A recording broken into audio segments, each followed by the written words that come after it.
ಎಲ್ಲರಿಗೂ ನಮಸ್ಕಾರ. ಅಚೀವರ್ ಸಂಸ್ಥೆಯ ವಿಶೇಷ ಸಂಚಿಕೆಗೆ ಸ್ವಾಗತ. ಇವತ್ತಿನ ದಿನ ನಾವು 5 ಜೂನ್ 2022ರಂದು ನಡೆದ UPSC ಸಿವಿಲ್ ಸರ್ವಿಸಸ್ ಎಕ್ಸಾಮಿನೇಷನ್ ನ ಮೊದಲನೇ ಪೇಪರ್ ಆದಂತಹ ಜನರಲ್ ಸ್ಟಡೀಸ್ ಪೇಪರ್ ವನ್ನ ಪ್ರಶ್ನೆ ಪತ್ರಿಕೆ ವಿಶ್ಲೇಷಣೆ ಮಾಡ್ತಾ ಇದ್ದೇವೆ. ಸೊ ಇದು ಯಾಕೆ ಉಪಯುಕ್ತವಾಗಿದೆ ಅಂತ ಹೇಳಿದ್ರೆ, ನಿಮಗೆ ಗೊತ್ತು, ಇತ್ತೀಚಿನ ಟ್ರೆಂಡ್ ಅಲ್ಲಿ ನಮ್ಮ UPSC ಅಲ್ಲಿ ಕೇಳಾದ ಪ್ರಶ್ನೆನ ನಮ್ಮ ಕರ್ನಾಟಕ PSC ಎಕ್ಸಾಮ್ಸ್ ಏನಿದೆ ಅಥವಾ ನಮ್ಮ KSP ಕರ್ನಾಟಕ ಸ್ಟೇಟ್ ಪೊಲೀಸ್ ಇಂದ ನಡೆಸುವಂತಹ ಎಕ್ಸಾಮ್ಸ್ ಆಗಿರ್ಬೋದು, ಸೊ ನೇರವಾಗಿ ಅದರಿಂದ ಕ್ವಶನ್ಸ್ ಅನ್ನ ಕೊಡ್ತಾ ಇದ್ದಾರೆ. ಸೊ ಹಾಗಾಗಿ ಇದು ನಮ್ಮ ಕರ್ನಾಟಕ ಆಸ್ಪಿರೆಂಟ್ಸ್ ಗೆ ಕೂಡ ಹೆಲ್ಪ್ಫುಲ್. ಮತ್ತೆ ಒಂದಿಷ್ಟು ಜನ ನಮ್ಮ ಕನ್ನಡಿಗರು ಕೂಡ UPSC ಎಕ್ಸಾಮ್ ನ ನೀಡಿರ್ತಾರೆ. ಸೊ ಅವರಿಗೆ ಕನ್ನಡದಲ್ಲಿ ವಿಶ್ಲೇಷಣೆಯನ್ನ ನೀಡಬೇಕಾಗಿರುತ್ತೆ. ಸೊ ಹಾಗಾಗಿ ಇವತ್ತಿನ ಸಂಚಿಕೆಯಲ್ಲಿ ನಾವು ಹಿಸ್ಟ್ರಿ ಕ್ವಶನ್ಸ್ ಏನೇನು ಕೇಳಿದ್ದಾರೆ ನಮ್ಮ ಮೊದಲನೇ ಪೇಪರ್ ಅಲ್ಲಿ, ಸೊ ಅದನ್ನ ನಾವು ಇವತ್ತು ಡಿಸ್ಕಸ್ ಮಾಡ್ಕೊಂತ ಹೋಗೋಣ. ಸೊ ಮೊದಲನೇದಾಗಿ ಈ ವರ್ಷದ UPSC ಪ್ರಿಲಿಮ್ಸ್ ಪೇಪರ್ 1 ನಲ್ಲಿ ಯಾವ ರೀತಿಯಾದಂತಹ ಟ್ರೆಂಡ್ ಇತ್ತು ಅಂತ ನೋಡೋಣ. ನಿಮಗೆ ಗೊತ್ತಿರಬಹುದು, ಅತಿ ಹೆಚ್ಚು ಕರೆಂಟ್ ಅಫೇರ್ಸ್ ಪ್ರಶ್ನೆಗಳನ್ನ ಕೇಳಿದರೆ 18 ಪ್ರಶ್ನೆಗಳನ್ನ ಕೇಳಿದ್ದಾರೆ. ನಂತರ ನಿಮಗೆ ಹೈಬ್ರಿಡ್ ಪ್ರಶ್ನೆಗಳನ್ನ ಕೇಳಿದ್ದಾರೆ. ಈಗ ಒಂದು ಕಾನ್ಸೆಪ್ಟ್ ಇದೆ, ಸೊ ಅದಕ್ಕೆ ಸಂಬಂಧಪಟ್ಟಂತ ಒಂದು ಕರೆಂಟ್ ಅಫೇರ್ಸ್ ಆಗಿದೆ, ಪ್ರಚಲಿತ ಘಟನೆ ಆಗಿದೆ. ಸೊ ಆ ಪ್ರಚಲಿತ ಘಟನೆ ಪ್ಲಸ್ ಕಾನ್ಸೆಪ್ಟ್ ನ ಹೈಬ್ರಿಡ್ ಮಾಡಿ ಒಂದು ಪ್ರಶ್ನೆಗಳನ್ನ ಕೇಳಿದ್ದಾರೆ. ಸೊ ಅದು ಹೊಸ ರೀತಿಯಾದಂತಹ ಪ್ರಶ್ನೆಗಳಾಗಿರ್ಬೋದು, ಅಥವಾ ಆಪ್ಷನ್ಸ್ ಅಲ್ಲಿ ನಿಮಗೆ ಚೂಸ್ ದ ಕರೆಕ್ಟ್ ಪೇರ್ ಅಂತ ಕೊಡದೆ only 1 pair, only 2 pair, only 3 pair, ಈ ರೀತಿಯಾದಂತಹ ಕ್ವಶನ್ಸ್ ಅಂದ್ರೆ ಎಲಿಮಿನೇಷನ್ ಮೆಥಡ್ ನ ಮಾಡ್ಲಿಕ್ಕೆ ಆಗದೆ ಇರೋ ತರದ್ದು, ಮತ್ತೆ ಇಂಟೆಲಿಜೆಂಟ್ ಗೆಸ್ ಅನ್ನ ಮಾಡಕ್ ಆಗದೆ ಇರೋ ತರದ್ದು. ಅಂದ್ರೆ ನೀವು ನಿಮ್ಗೆ ವಿಷಯ ಗೊತ್ತಿತ್ತು ಅಂದ್ರೆ ಅಥವಾ ನಾಲೆಜ್ ಬೇಸ್ಡ್ ಇತ್ತು ಅಂತ ಅಂದ್ರೆ ಮಾತ್ರ ನೀವು ಕ್ವಶನ್ ನ ಸರಿಯಾಗಿ ಅಟೆಂಡ್ ಮಾಡಬಹುದು. ಸೊ ಆ ರೀತಿ ಎಲಿಮಿನೇಷನ್ ಟೆಕ್ನಿಕ್ಸ್ ಅನ್ನ ಈ ಬಾರಿ ಆಪ್ಷನ್ಸ್ ಅಲ್ಲಿ ತೆಗೆದು ಹಾಕಲಾಗಿದೆ ಅಂತ ಹೇಳ್ಬಿಟ್ಟು ನೀವು ತಿಳ್ಕೊಂಡಿರ್ಬೇಕಾಗತ್ತೆ. ನಂತರ ಈ ವರ್ಷದ ಕ್ವಶನ್ ಪೇಪರ್ ಅಲ್ಲಿ ನೀವು ನೋಡಿದ್ರೆ ಎಕನಾಮಿಕ್ಸ್ ಅಲ್ಲಿ 16 ಪ್ರಶ್ನೆಗಳನ್ನ ಕೇಳಿದ್ರು. ಮತ್ತೆ ಆಲ್ಮೋಸ್ಟ್ ಎಲ್ಲಾ ಕಾನ್ಸೆಪ್ಟ್ಸ್ ಅನ್ನ ಈಕ್ವಲ್ ವೇಟೇಜ್ ರೀತಿ ಕೊಟ್ಟಿದ್ದಾರೆ. ಸೊ ಎಕನಾಮಿಕ್ಸ್ ಪ್ರಶ್ನೆಗಳಲ್ಲಿ 3 ಕರೆಂಟ್ ಅಫೇರ್ಸ್ ಆಧಾರಿತವಾದಂತಹ ಪ್ರಶ್ನೆಗಳಿತ್ತು. ಇನ್ನು ಈಸಿ, ಮಾಡರೇಟ್, ಡಿಫಿಕಲ್ಟ್ ಯಾವ ರೀತಿ ನಾವು ಹಾಕಿದ್ದೇವೆ ಅಂತ ಹೇಳಿದ್ರೆ, ಒಂದು ಅಭ್ಯರ್ಥಿ ಸಂಪೂರ್ಣವಾಗಿ ತಯಾರಿ ಮಾಡಿದ್ದ ಅಂದ್ರೆ ಅವ ಅದನ್ನ ಅಟೆಂಡ್ ಮಾಡಬಹುದು ಅಂತ ಹೇಳ್ಬಿಟ್ಟು ಅದನ್ನ ಈಸಿ ಅಂತ ಹೇಳ್ಬಿಟ್ಟು ಮಾಡಿದ್ದೇವೆ. ಸೊ ಸ್ವಲ್ಪ ಚಾಲೆಂಜಿಂಗ್ ಇರುವಂತಹ ಕ್ವಶನ್ ನಾವು ಡಿಫಿಕಲ್ಟ್ ಅಂತ ಮಾಡಿದ್ದೇವೆ. ಸೊ ಆ ರೀತಿ ನೋಡಿದಾಗ ಎಕನಾಮಿಕ್ಸ್ ಇಂದ 8 ಪ್ರಶ್ನೆಗಳು ಕಠಿಣವಾಗಿತ್ತು. ಇನ್ನು ಪಾಲಿಟಿ ನೋಡಬಹುದು 11 ಪ್ರಶ್ನೆ, ಜಾಗ್ರಫಿಯಲ್ಲಿ 13 ಪ್ರಶ್ನೆ, ಇನ್ನು ನಮ್ಮ modern Indian history, ancient history, middle history, so ಇದರಿಂದ ಕೂಡ equal weightage almost 5 questions range ಅಲ್ಲಿ ಬಂದಿತ್ತು. ಇನ್ನು ನಿಮ್ಗೆ ಇನ್ನೊಂದು ಏನ್ ವಿಚಾರ ನೀವು ತಿಳ್ಕೋಬೇಕು ಅಂತ ಹೇಳಿದ್ರೆ, ಸೊ ಈ ಬಾರಿ ಹಲವಾರು ಸೆಕ್ಷನ್ಸ್ ನಾವು ನೋಡದೇ ಇರುವಂತಹ ಸೆಕ್ಷನ್ಸ್ ಅನ್ನು ನಾವು ಈ ಬಾರಿ ನೋಡಿದ್ದೇವೆ. ಪ್ರಮುಖವಾಗಿ international relations and organisation. So ಇದರಲ್ಲಿ ಕಡಿಮೆ ಪ್ರಶ್ನೆಗಳನ್ನ ಕೇಳಲಾಗ್ತಾ ಇತ್ತು ಈ ಟ್ರೆಂಡ್ ಗಳಲ್ಲಿ. ಆದ್ರೆ ಈ ಬಾರಿ IR ಅಂಡ್ ಆರ್ಗನೈಸೇಷನ್ 9 ಪ್ರಶ್ನೆಗಳು ಬಂದಿತ್ತು. ಸೊ ಅದು ಒಂದು ಕರೆಂಟ್ ಅಫೇರ್ಸ್ ಆಧಾರಿತ ಇದ್ರೆ ಇನ್ನು 4 ಕಠಿಣ ಪ್ರಶ್ನೆಗಳಿತ್ತು. ಸೊ ಇನ್ನು IT, ನಮ್ಮ ಸೈನ್ಸ್ ಅಂಡ್ ಟೆಕ್ ಅಲ್ಲೇ IT ಒಂದು ಪಾರ್ಟ್ ಅಷ್ಟೇ, ಬಟ್ IT ಅಲ್ಲೇ ನಿಮ್ಗೆ 5 ಪ್ರಶ್ನೆಗಳನ್ನ ಈ ಬಾರಿ ಕೇಳಲಾಗಿತ್ತು. ಇನ್ನು biotechnology, morphology, art and culture, so ಇದನ್ನೆಲ್ಲ ಕವರ್ ಮಾಡಿದ್ದಾರೆ. ಅಂದ್ರೆ ನೀವು ನೋಡಬಹುದು, ಯಾವುದೇ ಒಂದು ಸಬ್ಜೆಕ್ಟ್ ಅನ್ನ ಕೂಡ ಬಿಟ್ಟಿಲ್ಲ. ಸೊ ಎಲ್ಲಾ ಸಬ್ಜೆಕ್ಟ್ ಅಲ್ಲೂ ಕ್ವಶನ್ಸ್ ನ ತಗೊಂಡಿದ್ದಾರೆ ಈ ಬಾರಿ. ಸೊ ಈ ಬಾರಿಯ ಟ್ರೆಂಡ್ ಈ ರೀತಿ ಇತ್ತು. ಮತ್ತೆ ನೀವು ಪ್ರಮುಖವಾಗಿ ಏನನ್ನ ಗಮನಿಸಬೇಕು ಅಂದ್ರೆ, ಈ ಕರೆಂಟ್ ಅಫೇರ್ಸ್ ಕಾಲಮ್ ಇದೆಯಲ್ಲ ಅದನ್ನ ಗಮನಿಸಬೇಕು. ಯಾಕಂದ್ರೆ ಎಲ್ಲಾ ಕ್ವಶನ್ಸ್ ಅಲ್ಲೂ ಅಥವಾ ಎಲ್ಲಾ ಸಬ್ಜೆಕ್ಟ್ ಅಲ್ಲೂ ನಿಮಗೆ ಕರೆಂಟ್ ಅಫೇರ್ಸ್ ಆಧಾರಿತವಾಗಿ ಪ್ರಶ್ನೆಗಳನ್ನ ನೀಡಲಾಗಿತ್ತು. ಸೊ ಹಾಗಾಗಿ ಪ್ರಚಲಿತ ಘಟನೆಗಳು ತುಂಬಾ ಪ್ರಮುಖವಾಗಿದ್ದವು ಅಂತ ಹೇಳ್ಬಿಟ್ಟು ನೀವು ತಿಳ್ಕೊಬೇಕಾಗತ್ತೆ. ಇನ್ನು ಹಿಸ್ಟ್ರಿಯ ಕ್ವಶನ್ಸ್ ನ ಟ್ರೆಂಡ್ ಅನ್ನ ನಾವು ನೋಡೋದಾದ್ರೆ, ಯಾವ ರೀತಿ ಹಿಸ್ಟ್ರಿ ಕ್ವಶನ್ಸ್ ನ UPSC ಪರೀಕ್ಷೆಯಲ್ಲಿ ಕೇಳ್ಕೊಂಡು ಬಂದಿದ್ದಾರೆ ಅಂತ. 2017ರಲ್ಲಿ ಕೇವಲ 14 ಪ್ರಶ್ನೆಯನ್ನ ಕೇಳಲಾಗಿತ್ತು, 18ರಲ್ಲಿ 22 ಕ್ವಶನ್ಸ್, 19ರಲ್ಲಿ 17 ಕ್ವಶನ್, 2020ರಲ್ಲಿ 20 ಕ್ವಶನ್, ಹಾಗೆ 2021ರಲ್ಲಿ 20 ಕ್ವಶನ್ಸ್ ನ ವೇಟೇಜ್ ಇತ್ತು ಹಿಸ್ಟ್ರಿ ಕ್ವಶನ್ಸ್ ಗೆ. ಬಟ್ ಈ ಬಾರಿ 2022ರಲ್ಲಿ ನಮಗೆ 16 ಪ್ರಶ್ನೆಗಳು ಇತ್ತು. ಸೊ ಅಂದ್ರೆ 14ಕ್ಕಿಂತ ಕಡಿಮೆ ಹೋಗಿಲ್ಲ. ಲಾಸ್ಟ್ ಒಂದು 8 ವರ್ಷ 7-8 ವರ್ಷದಲ್ಲಿ 14 ಪ್ರಶ್ನೆಗಳಕ್ಕಿಂತ ಹಿಸ್ಟ್ರಿಯಲ್ಲಿ ಕಡಿಮೆ ಹೋಗಿಲ್ಲ. ಸೊ ಈ ಬಾರಿ 16 ಪ್ರಶ್ನೆಗಳು ನಮಗೆ ಹಿಸ್ಟ್ರಿ ಇಂದ ಕೇಳಲಾಗಿತ್ತು. ಏನ್ಷಿಯಂಟ್, ಮಿಡಿವಲ್, ಮಾಡರ್ನ್ ಹಾಗೆ ಆರ್ಟ್ ಅಂಡ್ ಕಲ್ಚರ್ ಅನ್ನ ಸೇರಿಸಿಕೊಂಡು ಕೂಡ 16 ಪ್ರಶ್ನೆಗಳು ಆಗಿತ್ತು. ಸೊ ಇದು ಈ ವರ್ಷದ ಟ್ರೆಂಡ್ ಆಗಿತ್ತು. ಈ ಪೇಪರ್ ಯಾವ ರೀತಿ ಇತ್ತು ಅಂತ ನಿಮಗೆ ಗೊತ್ತಾಯ್ತು. ಈಗ ಒಂದೊಂದೇ ಪ್ರಶ್ನೆಗಳನ್ನ ನೋಡ್ತಾ ಹೋಗೋಣ. ಅದಕ್ಕೆ ಸೂಕ್ತವಾದಂತ ಉತ್ತರ ಯಾವುದು ಮತ್ತೆ ಅದಕ್ಕೆ ಸೂಕ್ತವಾದ ವಿಶ್ಲೇಷಣೆಯನ್ನ ನೀಡ್ತಾ ಹೋಗ್ತೇನೆ. ಮೊದಲನೇ ಇತಿಹಾಸ ಪ್ರಶ್ನೆಯನ್ನ ನೋಡೋಣ. UPSC civil services preliminary general studies paper 1 ನಲ್ಲಿ ನೀಡಿದಂತಹ ಪ್ರಶ್ನೆ ಇದು. ನಮ್ಮ ಮಾಡರ್ನ್ ಇಂಡಿಯನ್ ಹಿಸ್ಟ್ರಿಗೆ ಸೇರಿದಂತಹ ಪ್ರಶ್ನೆ, ಮತ್ತೆ ಇದು ನೇರವಾಗಿದೆ ಸ್ವಲ್ಪ. ಸೊ ಹಾಗಾಗಿ ಇದನ್ನ ಈಸಿ ಕ್ಯಾಟಗರಿಗೆ ಸೇರಿಸ್ತೀನಿ. ಇದು ಏನಂತ ಹೇಳುತ್ತೆ ಅನ್ನೋದಾದ್ರೆ, in the government of Indian act 1919 so ನೀವು ಈ ಮೊದಲನೇ ಹೇಳಿಕೆಯಲ್ಲಿ ನಿಮಗೆ ಗೊತ್ತಾಯ್ತು. So government of India act ಬಗ್ಗೆ ಮಾತಾಡ್ತಾ ಇದ್ದಾರೆ. 1919 ಯಾವ ಆಕ್ಟ್ ಅದು? ಮಾಂಟೆಗೋ ಚರ್ಮ್ಸ್ಫರ್ಡ್ ಆಕ್ಟ್. ನಿಮಗೆ ಗೊತ್ತು, ಇದರಲ್ಲಿ ಹಲವಾರು ವಿಚಾರಗಳು ನಮಗೆ ಮಾಂಟೆಗೋ ಚರ್ಮ್ಸ್ಫರ್ಡ್ ಆಕ್ಟ್ ಅಲ್ಲಿ ಬಂದಿತ್ತು. ಸೊ ಅದರ ಆಧಾರಿತವಾದಂತ ಒಂದು ಪ್ರಶ್ನೆ ಆಗಿದೆ.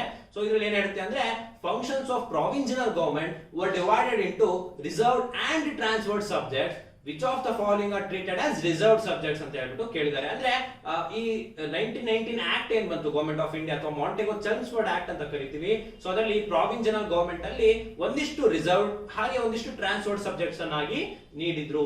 ಸೊ ಇದರಲ್ಲಿ ರಿಸರ್ವ್ ಸಬ್ಜೆಕ್ಟ್ಸ್ ಗಳು ಯಾವ್ದು ಅಂತ ಹೇಳ್ಬಿಟ್ಟು ಕೇಳಿದ್ದಾರೆ. Administration of justice, local self government, land revenue ಮತ್ತೆ ಪೊಲೀಸ್ ವ್ಯವಸ್ಥೆ. ಸೊ ಈ ನಾಲ್ಕಲ್ಲಿ ಯಾವುದು ರಿಸರ್ವ್ ಸಬ್ಜೆಕ್ಟ್ಸ್ ಅಂತ ಕೇಳಿದ್ದಾರೆ. ಇದು ಆಲ್ಮೋಸ್ಟ್ ಡೈರೆಕ್ಟ್ ಪ್ರಶ್ನೆ ಆಗುತ್ತೆ.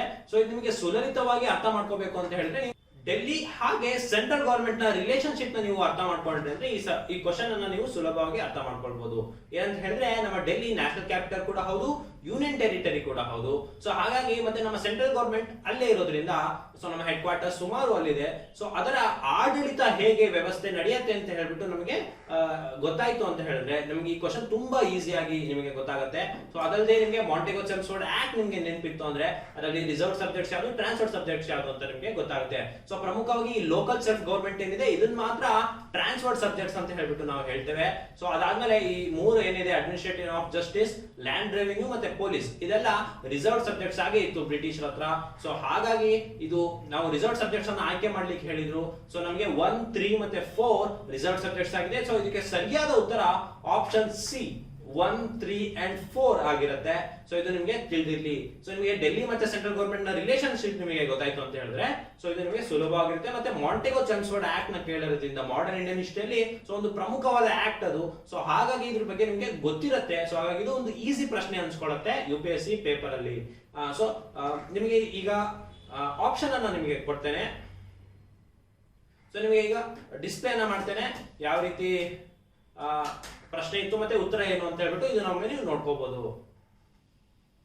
ಈಗ ಮುಂದಿನ ಪ್ರಶ್ನೆ ನೋಡೋಣ. ಮುಂದಿನ ಪ್ರಶ್ನೆ ಮಿಡಿವಲ್ ಇಂಡಿಯನ್ ಹಿಸ್ಟ್ರಿಯಿಂದ ಕೇಳಿರೋದು. ಇದು ಆಲ್ಮೋಸ್ಟ್ ಒಂದು ನೇರ ಪ್ರಶ್ನೆ, ಮಾಡರೇಟ್ ಆಗಿರ್ಬೋದು. ಏನ್ ಹೇಳುತ್ತೆ ಅಂದ್ರೆ, in medieval India the term fanam refer to. So ಈ ಫನಮ್ ಅನ್ನೋದು ಏನು ಅಂತ ಹೇಳ್ಬಿಟ್ಟು ಕೇಳಿದ್ದಾರೆ ಮಿಡಿವಲ್ ಇಂಡಿಯನ್ ಹಿಸ್ಟ್ರಿಯಲ್ಲಿ.